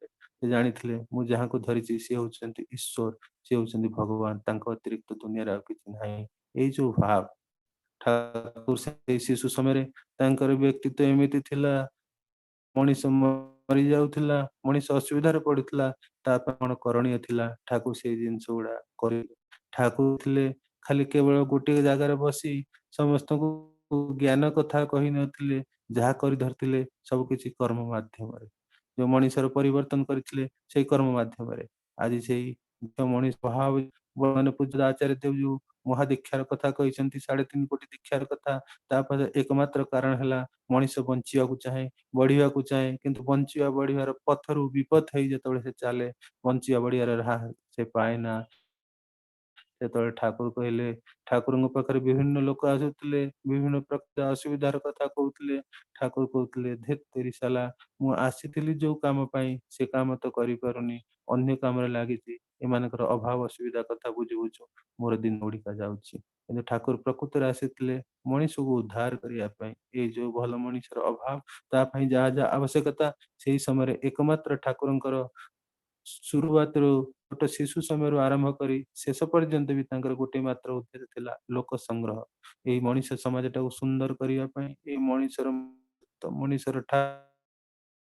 ଆବିର୍ଭାବ କରିବା ପାଇଁ ଠାକୁର ସମସ୍ତଙ୍କୁ ପ୍ରେମ କରି ଚାଲିଥିଲେ। ଆଉ ଠାକୁର କହିଲେ, ଦଣ୍ଡ ବିଧାନ ଦ୍ୱାରା କରେ, ଶାସ୍ତି ବିଧାନ ଦ୍ୱାରା କାହାର ପରିବର୍ତ୍ତନ ହୁଏ ନା, କିନ୍ତୁ ପ୍ରେମ ଦ୍ୱାରା ତାର ପରିବର୍ତ୍ତନ ହୁଏ। ସେ ଛୋଟିଆ ଶିଶୁଟିକି ଯେ ସାପ ଧରୁଥିଲା, ତାକୁ ପିଟିକି ତାକୁ କେମିତି ଶାସନ କରିକି ତାକୁ ଭଲ ରାସ୍ତାରେ ଆଣି ଦେଇଥିଲେ।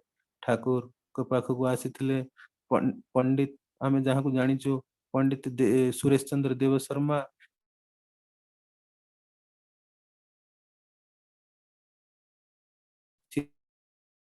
ଯେତେବେଳେ ଆଶ୍ରମରେ ପହଞ୍ଚିଥିଲେ ସେଇ ସମୟରେ ଠାକୁର ତାଙ୍କୁ କହିଥିଲେ, ତୁ ଏଇ ଆଶ୍ରମରେ ରହି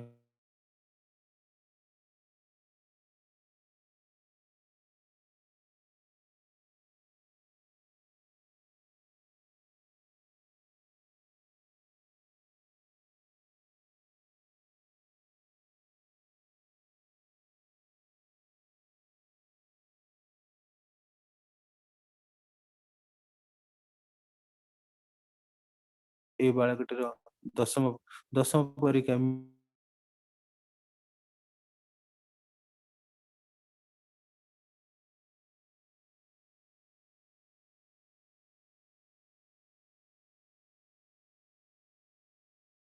ତୟ କରିଦିଅ।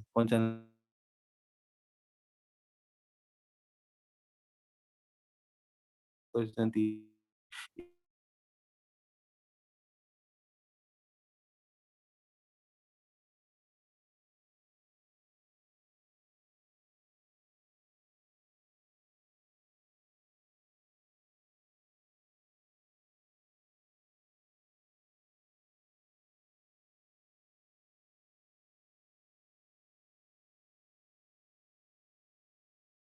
ତିଆରି କରିଦିଅନ୍ତି। ଏଇ ହଉଛି ତ ଠାକୁରଙ୍କର ଯାଦୁ, ଏଇ ହଉଛି ତ ଠାକୁରଙ୍କର ମ୍ୟାଜିକ।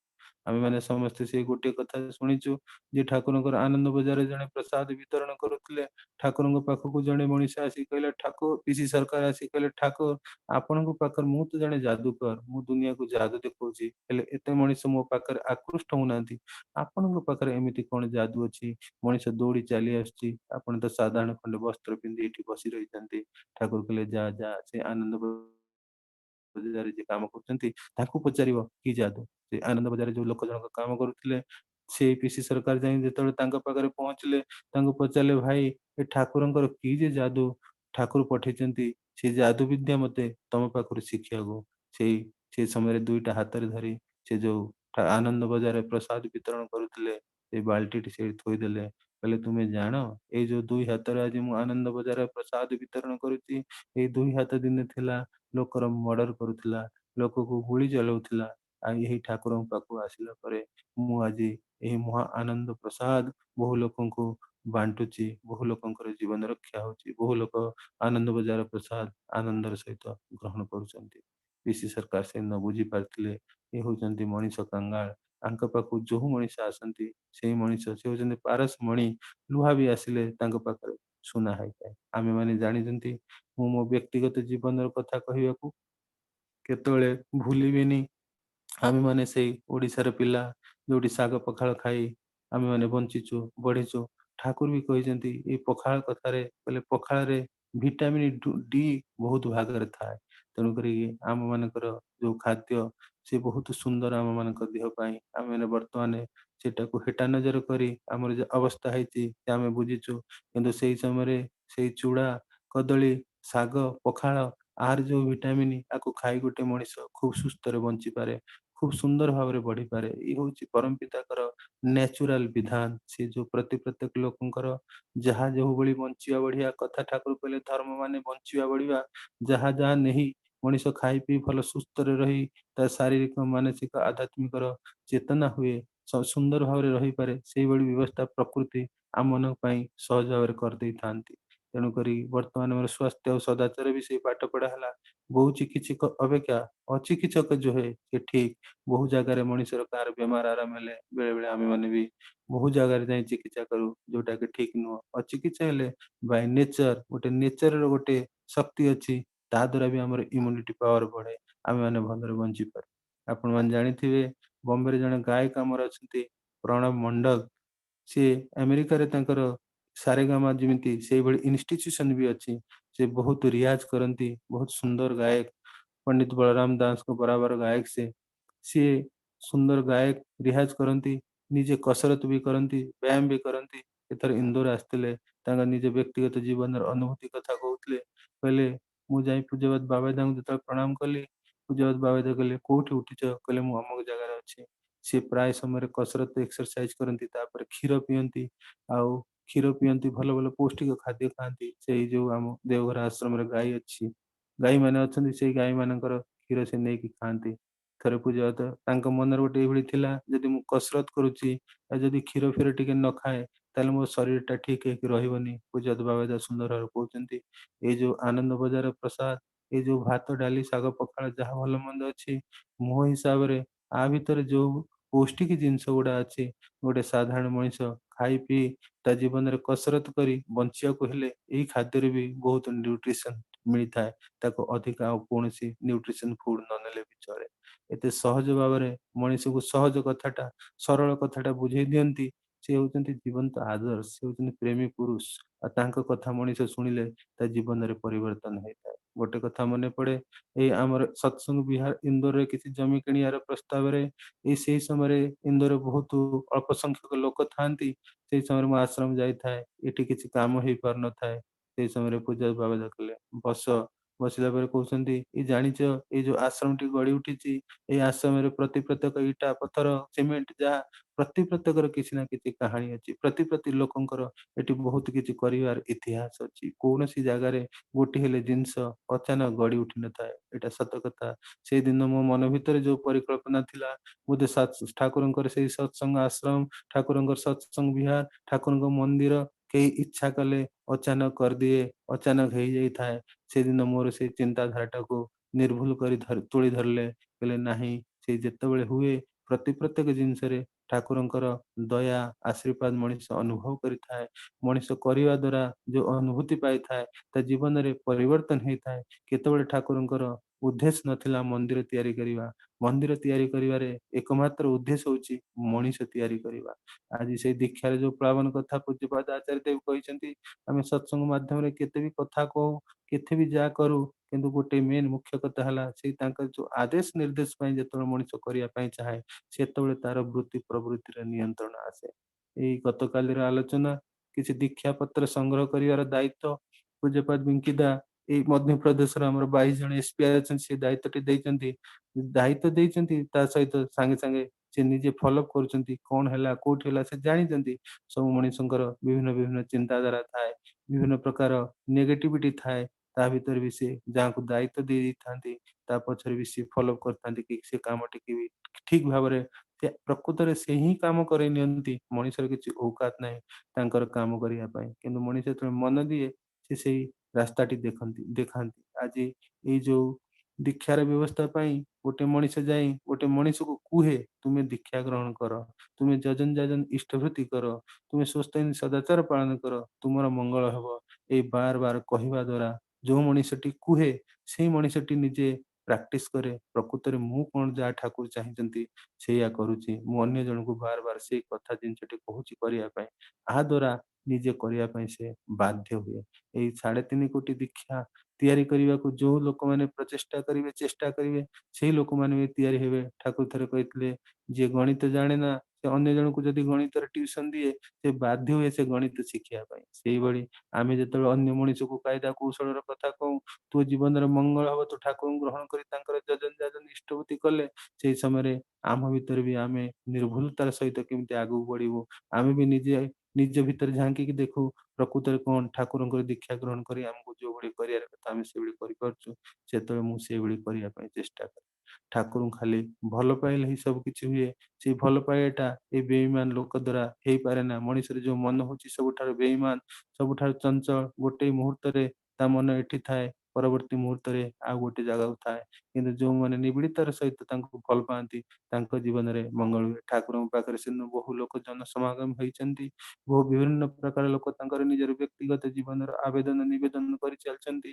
ସେଇ ସମୟରେ ଠାକୁରଙ୍କର ପାର୍ଶ୍ୱ ନଜର ରଖିଛନ୍ତି ଦୂରରେ ଜଣେ ଗରିବ ମାଟିଏ ଫଟା ଚିରା କପଡା ପିନ୍ଧି ଟୁକ୍ ଟୁକ୍ କରି ଠାକୁର ଆଡକୁ ଚାହିଁଛନ୍ତି ସେ କହୁଛନ୍ତି ଏ ମା ଜଣକ କାହିଁ ଆସି ଠାକୁରଙ୍କ ପାଖରେ ନିବେଦନ କରୁନାହାନ୍ତି ଠାକୁର ସେଇ ପାର୍ଶ୍ୱଦର ମନ କଥା ଜାଣି କହିଛନ୍ତି ଯାହା ସେ ମାଆକୁ ଟିକେ ଡାକ ସେ ମାର କଣ ଦରକାର ପଚାର ସେ ମା ଆସିଛନ୍ତି ମାଆକୁ ଯାଇ କହୁଛନ୍ତି ମା ମୁଁ ଦେଖୁଛି ବହୁତ ସମୟରୁ ତୁମେ ଠାକୁରଙ୍କୁ ଦେଖୁଛ ଏଇଠି ଛିଡା ହେଇ ବିଭିନ୍ନ ପ୍ରକାର ଲୋକ ଆପଣଙ୍କ ପଛରେ ଆସି ଆବେଦନ ନିବେଦନ କରି ଚାଲି ଯାଇଛନ୍ତି ହେଲେ ଆପଣ ଠାକୁରଙ୍କ ପାଖକୁ ଯାଉନାହାନ୍ତି ଠାକୁରଙ୍କୁ କିଛି ନିବେଦନ କରୁନାହାନ୍ତି ଆପଣ କଣ ପାଇଁ ଆସିଛନ୍ତି କହିଲେ ନାହିଁ ନାହିଁ, ମୁଁ କେବଳ ମାତ୍ର ଠାକୁରଙ୍କୁ ଦର୍ଶନ କରିବା ପାଇଁ ଆସିଛି, ଠାକୁରଙ୍କୁ ଦେଖିବା ପାଇଁ ଆସିଛି। ଠାକୁରଙ୍କୁ ଦେଖିବା ଦ୍ୱାରା ମୋର ଯୋଉ ଆନନ୍ଦ, ମୋର ଆଉ କିଛି ଦରକାର ନାହିଁ, ମୋର କୌଣସି ନିବେଦନ ନାହିଁ, କୌଣସି ଆବେଦନ ନାହିଁ। ସେ ଠାକୁରଙ୍କ ପାଖକୁ ଫେରି ଆସିଛନ୍ତି। ଠାକୁର ତାଙ୍କ ଡାହାଣ ହାତରେ କାନରେ ହାତ ଦେଇ କହୁଛନ୍ତି, ସେ କଣ କହିଲା? କହିଲେ ନାହିଁ ଠାକୁର, ତାଙ୍କର କୌଣସି ଆବେଦନ ନାହିଁ, ତାଙ୍କର କୌଣସି ନିବେଦନ ନାହିଁ, କେବଳ ସେ ଆପଣଙ୍କୁ ଦେଖିବା ପାଇଁ ଆସିଛନ୍ତି। ସେ ଆପଣଙ୍କୁ ଖୁବ ଭଲ ପାଆନ୍ତି, ସେ ଆପଣଙ୍କୁ ଦେଖିକି ଆନନ୍ଦ ଅନୁଭବ କରୁଛନ୍ତି। ଠାକୁର କହିଲେ ଦେଖ, ସେଇଟା ହଉଛି ଅସଲି ଖାଣ୍ଟି ମାଲ। ତେଣୁକରି କହିବାର କଥା, ଆମକୁ ସେଇ ଖାଣ୍ଟି ହବାର ଅଛି, 24 କ୍ୟାରେଟ ହବାର ଅଛି, ଖାଣ୍ଟି ମାଲ ହବାର ଅଛି। ସିଏ ପରମ ପିତା ପରମ ଦୟାଲ, ସେ ଜାଣିଛନ୍ତି ଆମ ଜୀବନରେ କଣ ଦରକାର, କୋଉ ଜାଗାରେ କଣ ଦରକାର, ନିଶ୍ଚିତ ଭାବେ ସେ କରେଇ ନିଅନ୍ତି। ମନଟା ଦବାର ଆବଶ୍ୟକତା ଅଛି। ଏଇ ମନ ନଦେଲେ କିନ୍ତୁ ହୁଏ ନା। ଏ ଠାକୁରଙ୍କୁ ମନ ଦେବା ପାଇଁ ଠାକୁର ଦେଇଛନ୍ତି ଆମକୁ ଯଜନ ଯାଜନ ଇଷ୍ଟବୃତ୍ତି। ସକାଳୁ ଉଠି ତାଙ୍କର ନାମ ଧ୍ୟାନ କରି ତାଙ୍କୁ ଆମେ ଇଷ୍ଟବୃତ୍ତି ଅର୍ଘ୍ୟ ଦେଉଛୁ, ସେଇ ସ୍ୱତନ୍ତ୍ର ଜ୍ଞା ପାଠ କରୁଛୁ। ଆପଣମାନେ ଜାଣିଥିବେ, ଆମର ଯିଏ ସହପତି ଋତିକ ନିହାର ରଞ୍ଜନ ମିଶ୍ର, ସେ ଲଣ୍ଡନରେ ରୁହନ୍ତି। ଠାକୁରଙ୍କ ଦୟାରୁ ବହୁ ସମୟରେ ତାଙ୍କର ଶ୍ୱଶୁର ଘରଟି ମଧ୍ୟପ୍ରଦେଶ ଖଣ୍ଡୁଆ। ପ୍ରାୟ ଯେତେବେଳେ ୱିଣ୍ଟର ଭେକେସନରେ ସେ ଲଣ୍ଡନରୁ ଆସନ୍ତି, ଏଇ ବାଟେ ଦେଇ ଇନ୍ଦୋର ଏୟାରପୋର୍ଟରୁ, ଇନ୍ଦୋରରୁ ଦିଲ୍ଲୀ କିମ୍ବା ବମ୍ବେ ସେ ଲଣ୍ଡନ ଯାଆନ୍ତି। 2-3 ଥର ସେ ତାଙ୍କ ସପରିବାର ସହିତ ଆସିଛନ୍ତି। ଏଇ କିଛି ଦିନ ପୂର୍ବରୁ ତାଙ୍କ ସହିତ ଆଳାପ ଆଲୋଚନା କରୁଥିଲେ। ମୁଁ ନିହାର ଦା, ଆପଣ ତ କେବେ ହେଲେ ଅନଲାଇନ ସତ୍ସଙ୍ଗ ମାଧ୍ୟମରେ ଦେଖା ଯାଉନାହାନ୍ତି। କହିଲେ ଆଜ୍ଞା ଆଜ୍ଞା, ବହୁତ ଜ୍ଞାନୀ ଗୁଣୀ ଅଛନ୍ତି, ଜ୍ଞାନର ଗଙ୍ଗା ବହି ଚାଲିଛି, ତା ଭିତରେ ଜ୍ଞାନ କେତେ ବହି ଚାଲିଛି, ତା ଭିତରେ ମୁଁ ବା କଣ କହିବି, ମୁଁ ଖାଲି ଶୁଣି ଚାଲିଛି। ଆଉ ଆମେ ମାନେ ଗୋଟେ ଫାଇନାଲ କଲୁ, ଆମ ସେଇ ଲଣ୍ଡନରେ ଯୋଉ ଗୁରୁ ଭାଇ ମାନେ, ଆମେ ମାନେ ବିଭିନ୍ନ ପ୍ରକାର କଥା ଠାକୁରଙ୍କର ଆଲୋଚନା କରୁଛୁ, ଠାକୁରଙ୍କର ବହୁତ କଥା ଶୁଣୁଛୁ। ଆମେ କେତେ କଥା ଠାକୁରଙ୍କର ଶୁଣିକି ନିଜ ଜୀବନରେ ଅମଳ କରୁଛୁ। ତେଣୁକରି ଆମେ ମାନେ ଗୋଟେ ପ୍ରାକ୍ଟିସ କରିବା ପାଇଁ ଚେଷ୍ଟା କଲୁ କି ସ୍ୱତନ୍ତ୍ର ଜ୍ଞାନ ପ୍ରଥମ ହେଲା ମୁଁ ଅକ୍ରୋଧୀ। ଆମେ ମାନେ କିଛି ଦିନ ପାଇଁ, ଆମେ ମାନେ ତ ସଦାସର୍ବଦା ଅକ୍ରୋଧୀ ରହିପାରୁନୁ, କିଛି ଦିନ ପାଇଁ ଅକ୍ରୋଧୀ ରହିବା ପାଇଁ 7 ଦିନର ସଂକଳ୍ପ କଲୁ। ଚାଲିଲା ମହାଯୁଦ୍ଧ। ସେଇ 7 ଦିନରେ ପରିବାରରେ ସ୍ତ୍ରୀ ପିଲାମାନେ ବି ଜାଣିଲେ, ଯେହେତୁ ବାବା ଏବେ 7 ଦିନ ଅକ୍ରୋଧୀ ରହିବେ, ତେଣୁକରି ବିଭିନ୍ନ ପ୍ରକାର କଥା କହିବା ଦ୍ୱାରା ଯେମିତି ବାବା ରାଗନ୍ତି, ସେଇଭଳି ବ୍ୟବହାର କଲେ। କିନ୍ତୁ ଯେହେତୁ ଆମେ ମାନେ ସଂକଳ୍ପ କରିଥିଲୁ କି 8 ଦିନ ଆମେ ଅକ୍ରୋଧୀ ରହିବୁ, ସେଇ ପ୍ରାକ୍ଟିସ ଚାଲିଲା। ତାପରେ ପୂଜ୍ୟପାଦ ସିପାହୀଦାଙ୍କ ପାଖକୁ ଏଇ କଥାଟି ଗଲା। ସିପାହୀଦା କହିଲା, ସିପାହୀଦା କହିଲେ କି ଏଇଭଳି ନୁହେଁ, ଯୋଉ ନୀତି ପ୍ରତିଦିନ ପ୍ରାକ୍ଟିସ କରି କିଛି କିଛି କିଛି କିଛି କଲେ, ଠାକୁର ଯେମିତି କହିଛନ୍ତି ମଣିଷ ଜୀବନରେ ଧାପେ ଧାପେ ଧାପେ ଧାପେ ବଢେ। ସେ ଧାପେ ଧାପେ ଆମେ ମାନେ ଜାଣିଛୁ, ଆମେ ମାନେ ଓଡିଶାର ଛୁଆ, ବଢି ପାଣି ଯେତେବେଳେ ଆସେ, ସେଇ ସମୟରେ ଆମେ ଦେଖୁ, ସକାଳୁ ଉଠି ରାତିରେ ଯାଇ ଚିହ୍ନ ମାରି ଆସିଥିବୁ, ତାପରେ ସକାଳେ ଦେଖିବୁ କେତେ ବଢିଛି। ବହୁତ ସମୟରେ ବହୁତ ଜୋରରେ ବଢି ପାଣି ବଢେ, ବହୁତ ସମୟରେ କମ ବଢେ, ଧୀରେ ଧୀରେ ବଢେ। ଆମେ ମାନେ ସବୁ ଦେଖି ସେଟାକୁ ଖୁବ ଆନନ୍ଦ ଉପଭୋଗ କରୁ, ସେଇ ଛୋଟ ସମୟର କଥା। ଯେଭଳି ଠାକୁର କହିଛନ୍ତି, ମଣିଷ ଜୀବନରେ ଯେତେ ବି ଅଭ୍ୟାସ ଥାଉ, ଯେତେ ବି ଖରାପ ଗୁଣ ଥାଉ, ଯେତେବେଳେ ସତ୍ସଙ୍ଗ ସାନ୍ନିଧ୍ୟରେ ଚାଲେ, ଯେତେବେଳେ ଆଚାର୍ଯ୍ୟ ଦେବଙ୍କର କଥା ମାନିକି ଚାଲନ୍ତି, ଯେତେବେଳେ ଠାକୁରଙ୍କର କଥାକୁ ମାନିବା ପାଇଁ ମନେ ମନେ ମନସ୍ଥ କରନ୍ତି, ତାଙ୍କୁ ଭଲ ପାଆନ୍ତି, ସେତେବେଳେ ମଣିଷ ଅଜାଣତରେ ତାର ଧୀରେ ଧୀରେ ଧାପେ ଧାପେ ପ୍ରତ୍ୟେକ ଗୁଣ ପ୍ରସ୍ଫୁଟିତ ହେଇଥାଏ। ଆମେ ମାନେ ସୌଭାଗ୍ୟବାନ, ଆମ ମାନଙ୍କ ଜୀବନରେ ଆମେ ଠାକୁରଙ୍କୁ ପାଇଛନ୍ତି। ଠାକୁର ଆମକୁ ଦୟା କରିକି ଯୋଉ ଯଜନ ଯାଜନ ଇଷ୍ଟବୃତ୍ତି ସ୍ୱସ୍ତିନ ସଦାଚାର ଦେଇଛନ୍ତି, ସେଇଟା ମାନିକି ଚାଲିଲେ ଆମେ ଖୁବ ମଙ୍ଗଳରେ ରହିବୁ। ପୂଜ୍ୟପାଦ ବାବା ତାଙ୍କର ଗୋଟେ କଥା ମନେ ପଡେ, କହିଲେ ହୁଏତ କେବେ ପୁଣି ଥରେ ବିଶ୍ଵ ଯଦି ଯଦି ହୁଏ, ତାହା ଦ୍ୱାରା ଯେତେ ଜନହାନି ହବନି, କିନ୍ତୁ ଠାକୁରଙ୍କର ଯୋଉ ସ୍ୱସ୍ତିନ ସଦାଚାର ନିୟମ ଦେଇଛନ୍ତି, ସେଇଟାକୁ ଯଦି ଆମେ ନ ମାନି ଚାଲୁ, ତାହେଲେ ତାଠାରୁ ଅଧିକ ଜନହାନି ହବାର ସମ୍ଭାବନା ଅଛି। ତେଣୁକରି ଏତେ ସୁନ୍ଦର ବ୍ୟବସ୍ଥା ଆମ ପାଇଁ ଠାକୁର ଦେଇଛନ୍ତି। ଆଉ ଆଚାର୍ଯ୍ୟ ଦେବ ଦୟାକରି ବର୍ତ୍ତମାନ ଆମକୁ ଦୟାକରି କହୁଛନ୍ତି, ଯୋଉମାନେ ଠାକୁରଙ୍କୁ ଗ୍ରହଣ କରିଛନ୍ତି, ସେମାନଙ୍କୁ ତ ସ୍ୱସ୍ତିନ ସଦାଚାର ମାନିବା ହିଁ ଉଚିତ। ତା ଦ୍ୱାରା ଯୋଉମାନେ ଠାକୁରଙ୍କର ଗ୍ରହଣ ବି ନ କରିଛନ୍ତି, ସେମାନଙ୍କୁ ପ୍ରେରଣା ଦେଇ ଠାକୁରଙ୍କର ସ୍ୱାସ୍ଥ୍ୟ ସଦାଚାର ନିୟମ ମାନିକି ଚାଲିଲେ ବହୁତ ଭଲ। ଠାକୁରଙ୍କ ସ୍ୱାସ୍ଥ୍ୟ ଓ ସଦାଚାର ଗୋଟେ ଜାଗାରେ ଲେଖା ଅଛି, ପଙ୍କ୍ତି ଭୋଜନ ନ କରିବା ହିଁ ଭଲ। ଯଦି କରିବାକୁ ହୁଏ, ତାପରେ ଦେଖିବାକୁ ହୁଏ କି ଯେତେ ଯେତେ ଦୂରରେ ବସି କରିବାକୁ ହୁଏ, ସେତେ ଖୁବ ଭଲ। ଆଉ କୌଣସି ପ୍ରକାର କାହାର ପୋଷାକ ପତ୍ର ଉପଯୋଗ ନ କରିବା ଦରକାର, ଆଉ ନିଜର ପୋଷାକ ପତ୍ର ବି କାହାକୁ ନ ଦେବା ଦରକାର। ଆଉ ଖାଇଲା ବେଳେ ଏମିତି ପ୍ରକାର କୌଣସି ଭାବ କିମ୍ବା ଭଙ୍ଗୀ ନ ହବା ଦରକାର, ଯାହା ଦ୍ୱାରା ଅନ୍ୟର ବିତୃଷ୍ଣା ସୃଷ୍ଟି ହୁଏ। ଆଉ ଖାଇବା ସମୟରେ, କଥା କହିବା ସମୟରେ ଏ ଧ୍ୟାନ ରଖିବାର କଥା ଅଛି କି ମୋର ନିଶ୍ୱାସ ପ୍ରଶ୍ୱାସ ଯେମିତି ଅନ୍ୟ ଜଣଙ୍କୁ ସଂକ୍ରମିତ ନ କରେ। ତେଣୁ କରିକି ଏଇ ଯୋଉ ଛୋଟ ଛୋଟ କଥା ଠାକୁର କହି ଯାଇଛନ୍ତି, କିନ୍ତୁ ଏ ଯେ ମଣିଷ ଠାକୁର କହୁଛନ୍ତି ଏଇଭଳି ଚାଳନାରେ ଚାଲିଲେ ତୁମର ଇମ୍ୟୁନିଟି ପାୱାରଟା ପ୍ରତିଷେଧକ ଶକ୍ତି ବଢି ଚାଲିଥାଏ। ତେଣୁକରି କେତେବେଳେ କେମିତି ଯଦି ଭୁଲ ବଶତଃ କିଛି ଭୁଲ ହେଇଯାଏ ତା ଦେହରେ ବି ଢେର ରକ୍ଷା ପାଇବାର ସମ୍ଭାବନା ଅଛି।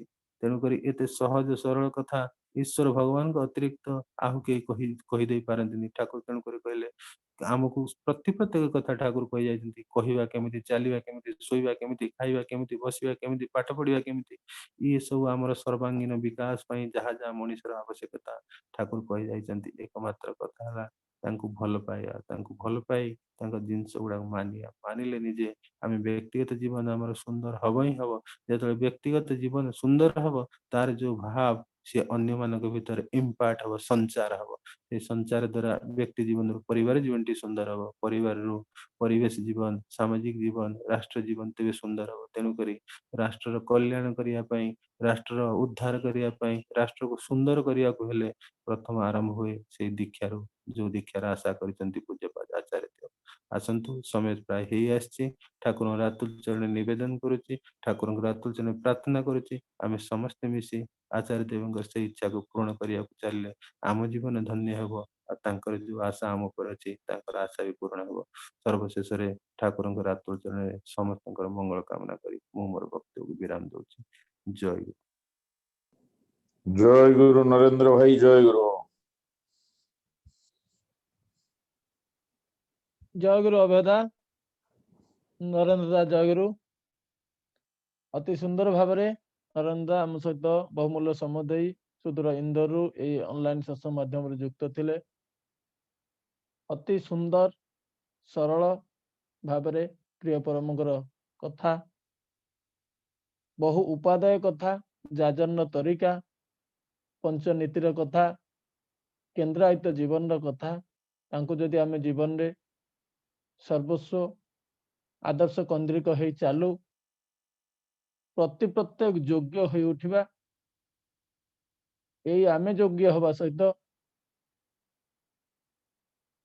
ବର୍ତ୍ତମାନ ଆଉ 3.5 କୋଟି ଲୋକ ଯୋଗ୍ୟ ହବାର ଆବଶ୍ୟକତା ନିହାତି ରହିଛି, ଯାହା ପରମ ପୂଜ୍ୟପାଦ ଆଚାର୍ଯ୍ୟ ଦେବଙ୍କ ଶ୍ରୀମୁଖ ନିଃସୃତର କଥା ସୁନ୍ଦର ଭାବରେ ଆପଣ ଆଜି ତୋଳି ରଖିଛନ୍ତି। ଇତି ଅବସରରେ ଆପଣଙ୍କର ଦୀର୍ଘ ସୁସ୍ଥ ନିରୋଗ ଜୀବନ ପାଇଁ ପରମ ପିତାଙ୍କ ପାଖରେ ପ୍ରଣତି ଜଣାଏ ଏବଂ ଟିମ୍ ଇଷ୍ଟି ଚେତନା ଅନୁଗୁଳ ତରଫରୁ ହାର୍ଦ୍ଦିକ କୃତଜ୍ଞତା ଜ୍ଞାପନ କରୁଛି। ଜୟ ଗୁରୁ ଦାଦା। ଆସନ୍ତାକାଲି ଠିକ ଏହି ସମୟରେ ଅନୁଷ୍ଠିତ ଅନଲାଇନ ସତ୍ସଙ୍ଗରେ ମୁଖ୍ୟ ଆଲୋଚକ ଭାବରେ ଯୁକ୍ତ ରହିବେ ପୂଜ୍ୟ ପ୍ରତାପ ଚନ୍ଦ୍ର ଦାସ ଦାଦା, ପ୍ରତିନିଧି ସତ୍ସଙ୍ଗ ଇନଚାର୍ଜ ସତ୍ସଙ୍ଗ ଶ୍ରୀମନ୍ଦିର ଚେନ୍ନାଇ। ପ୍ରାରମ୍ଭିକ ଆଲୋଚକ ଭାବରେ ରହିବେ ଭୁବନେଶ୍ୱରରୁ ବରେଣ୍ୟ ଅଧୈର୍ଯ୍ୟ କର୍ମୀ ବୀରଭଦ୍ର ବିଶ୍ୱାଳ ଭାଇ ଏବଂ କଣ୍ଠଶିଳ୍ପୀ ଭାବରେ ରହିବେ ସୁଶ୍ରୀ ସୌମୀ ଚକ୍ରବର୍ତ୍ତୀ ମା କଲିକତାରୁ ଏବଂ ଶ୍ରୀଯୁକ୍ତ କେଶବ ଚନ୍ଦ୍ର ସାହୁ ଭାଇ ଭୁବନେଶ୍ୱରରୁ ଏବଂ ଶ୍ରୀଯୁକ୍ତ ପଲ୍ଲବ ମଣ୍ଡଳ ଦା କଲିକତାରୁ ଆପଣମାନେ ବହୁ ଭାବରେ ଯୋଗଯୁକ୍ତ ହେବାକୁ ନିବେଦନ କରି ରଖେ। 24 ତାରିଖ ରବିବାର ପୂର୍ବାହ୍ନ 11 ଘଟିକା ସମୟରେ ଟିମ୍ ଇଷ୍ଟି ଚେତନା ଆନୁକୂଲ୍ୟରେ ଏକ ବିଶେଷ ସତ୍ସଙ୍ଗ ଆୟୋଜନ କରାଯାଇଛି। ସେଥିରେ ମୁଖ୍ୟ ଆଲୋଚକ ଭାବରେ ଯୁକ୍ତ ରହିବେ ପୂଜ୍ୟ ଡକ୍ଟର ବିନାୟକ ଦାଦା, ପ୍ରତିନିଧି ସତ୍ସଙ୍ଗ ତଥା ସହସମ୍ପାଦକ ସତ୍ସଙ୍ଗ। ଆପଣମାନେ ବହୁ ଭାବରେ ଯୋଗଦାନ କରିବାକୁ ଆମେ ଏବେଠୁ ନିବେଦନ କରି ରଖୁଛୁ। ଆଜି ଏଇ ଯେ 123ଟି ପରିବାର ଯୁକ୍ତ ରହି ପ୍ରିୟ ପରମଙ୍କର କଥା ଶ୍ରବଣ ଚିନ୍ତନ ମନନରେ ବ୍ରତି ଥିଲେ, ସମସ୍ତଙ୍କର ସାର୍ବିକ ମଙ୍ଗଳ ପାଇଁ ପରମ ପିତାଙ୍କ ପ୍ରଣତି ଜଣାଏ। ପ୍ରତିଦିନ ଭଳି ଆଜି ମଧ୍ୟ ବହୁ ଭାବରେ ପୂଜ୍ୟ ଋତିକ ଦେବବୃନ୍ଦ, ଇଷ୍ଟତପ କର୍ମୀବୃନ୍ଦ ଯୁକ୍ତ ଥିଲେ। ସମସ୍ତଙ୍କୁ ମୋର ଅନ୍ତର ଜୟଗୁରୁ ପ୍ରଣାମ ନିବେଦନ କରେ। ଆଜିର କିଛି ଅନଲାଇନ ସତ୍ସଙ୍ଗ ସମ୍ବନ୍ଧରେ ଆପଣମାନଙ୍କ ପାଖରେ ସମୟ କରି କହି ରଖେ। ଆଜି ସନ୍ଧ୍ୟା 7 ଘଟିକା ସମୟରେ BBNTCK ସତ୍ସଙ୍ଗ ବିହାର କେନ୍ଦ୍ରାପଡ଼ା, ସତ୍ସଙ୍ଗ ବିହାର ଢେଙ୍କାନାଳ, ସତ୍ସଙ୍ଗ ବିହାର ଆଳି ଆନୁକୂଲ୍ୟରେ ଅନଲାଇନ ସତ୍ସଙ୍ଗ ରହିଛି। ଅନ୍ୟ ସ୍ଥାନ ମାନଙ୍କର ମଧ୍ୟ ରହିଛି। ଆଜି ସନ୍ଧ୍ୟା 7 ଘଟିକା ସମୟରେ ସତ୍ସଙ୍ଗ ବିହାର ଆଳି ଆନୁକୂଲ୍ୟରେ ଅନୁଷ୍ଠିତ ଅନଲାଇନ ସତ୍ସଙ୍ଗରେ ମୁଖ୍ୟ ଆଲୋଚକ ଭାବରେ ରହୁଛନ୍ତି ବର୍ଷିୟାନ ରୀତିକ ଦେବତା ଅମରନାଥ ବାନାର୍ଜୀ ଦାଦା, କଟକରୁ ରହିବେ। ଆପଣମାନେ ବହୁ ଭାବରେ ଯୋଗଦାନ କରିବେ। ଆଉ ବିଶେଷ ଭାବରେ ଆପଣମାନଙ୍କ ପାଖରେ କହି ରଖେ, 3 ଦିନ ହେବ ଆମେ ଜୁମ୍ ଆପ୍ରେ ସତ୍ସଙ୍ଗ କରି ଆସୁଛୁ। ପୂର୍ବରୁ ଆମେ ଗୋ ଟୁ ମିଟିଂ ଆପ୍ରେ କରି ଆସୁଥିଲୁ। जूम आप रे अन्य गुरु भाई और माँ माने संयुक्ति होबार सामान्य असुविधा से होउछि हम प्रति प्रत्येक बार निवेदन कर रखे पाखाखरे जो माने सत्संग रे ऑनलाइन युक्त रहउछंती तांको टिके जूम आप रे गूगल मीट रे गो टू मीटिंग रे केमिति कोन जॉइनिंग करा जाए टिके तांको सहयोग करिया पई विनम्र निवेदन कर रखे वर्तमान सत्संग रे ध्वनि दे सत्संग सांग करिया पई देवगढ़ रु ईष्टान रोगा गुरु भाई कैलाश स्वामी भाई के निवेदन करुछि।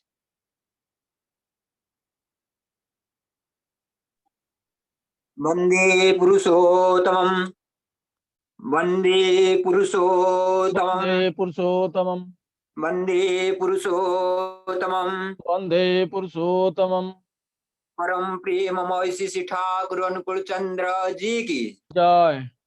परम प्रेममय श्री ठाकुर अनुकूल चंद्र जी की जय।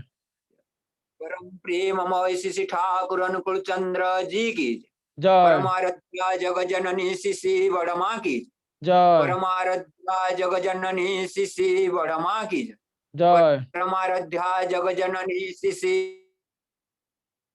बड़मा की जय। जय। परम पूज्य जुगाचार्य श्री बड़दा की जय। परम जय। पूज्य जुगाचार्य श्री बड़दा की परम पूज्य जुगाचार्य श्री बड़दा की जय। प्रधान आचार्य देव पूज्य श्री दादा की जय। प्रधान आचार्य देव पूज्य श्री दादा की जय। प्रधान आचार्य देव श्री दादा की जय। सत्संग की जय। सत्संग की जय। सत्संग की जय। वंदे पुरुषोत्तमं वंदे पुरुषोत्तमं वंदे आर्य पितृम वंदे आर्य पितॄन् वंदे मातृवर्गम वंदे मातृवर्गान् वंदे अहं कृष्ण दैवतम वंदे अहं कृष्ण दैवतं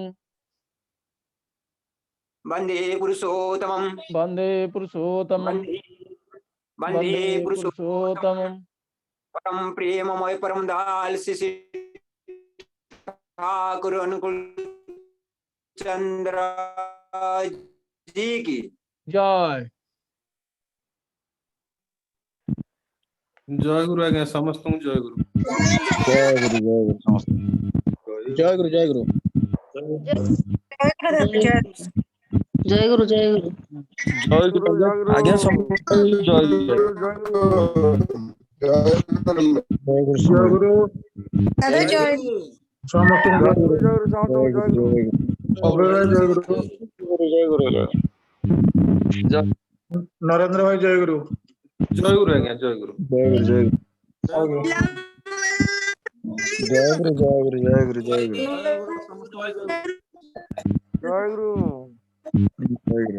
नरेंद्र प्रसाद जय गुरु आज्ञा जय गुरु सुंदर जय गुरु जय गुरु जय गुरु जय गुरु प्रसन्न जय गुरु बाबू भाई जय गुरु बाबा जय गुरु बाबू भाई जय गुरु जय गुरु जय गुरु गोपाल पंडा भाई जय गुरु जय गुरु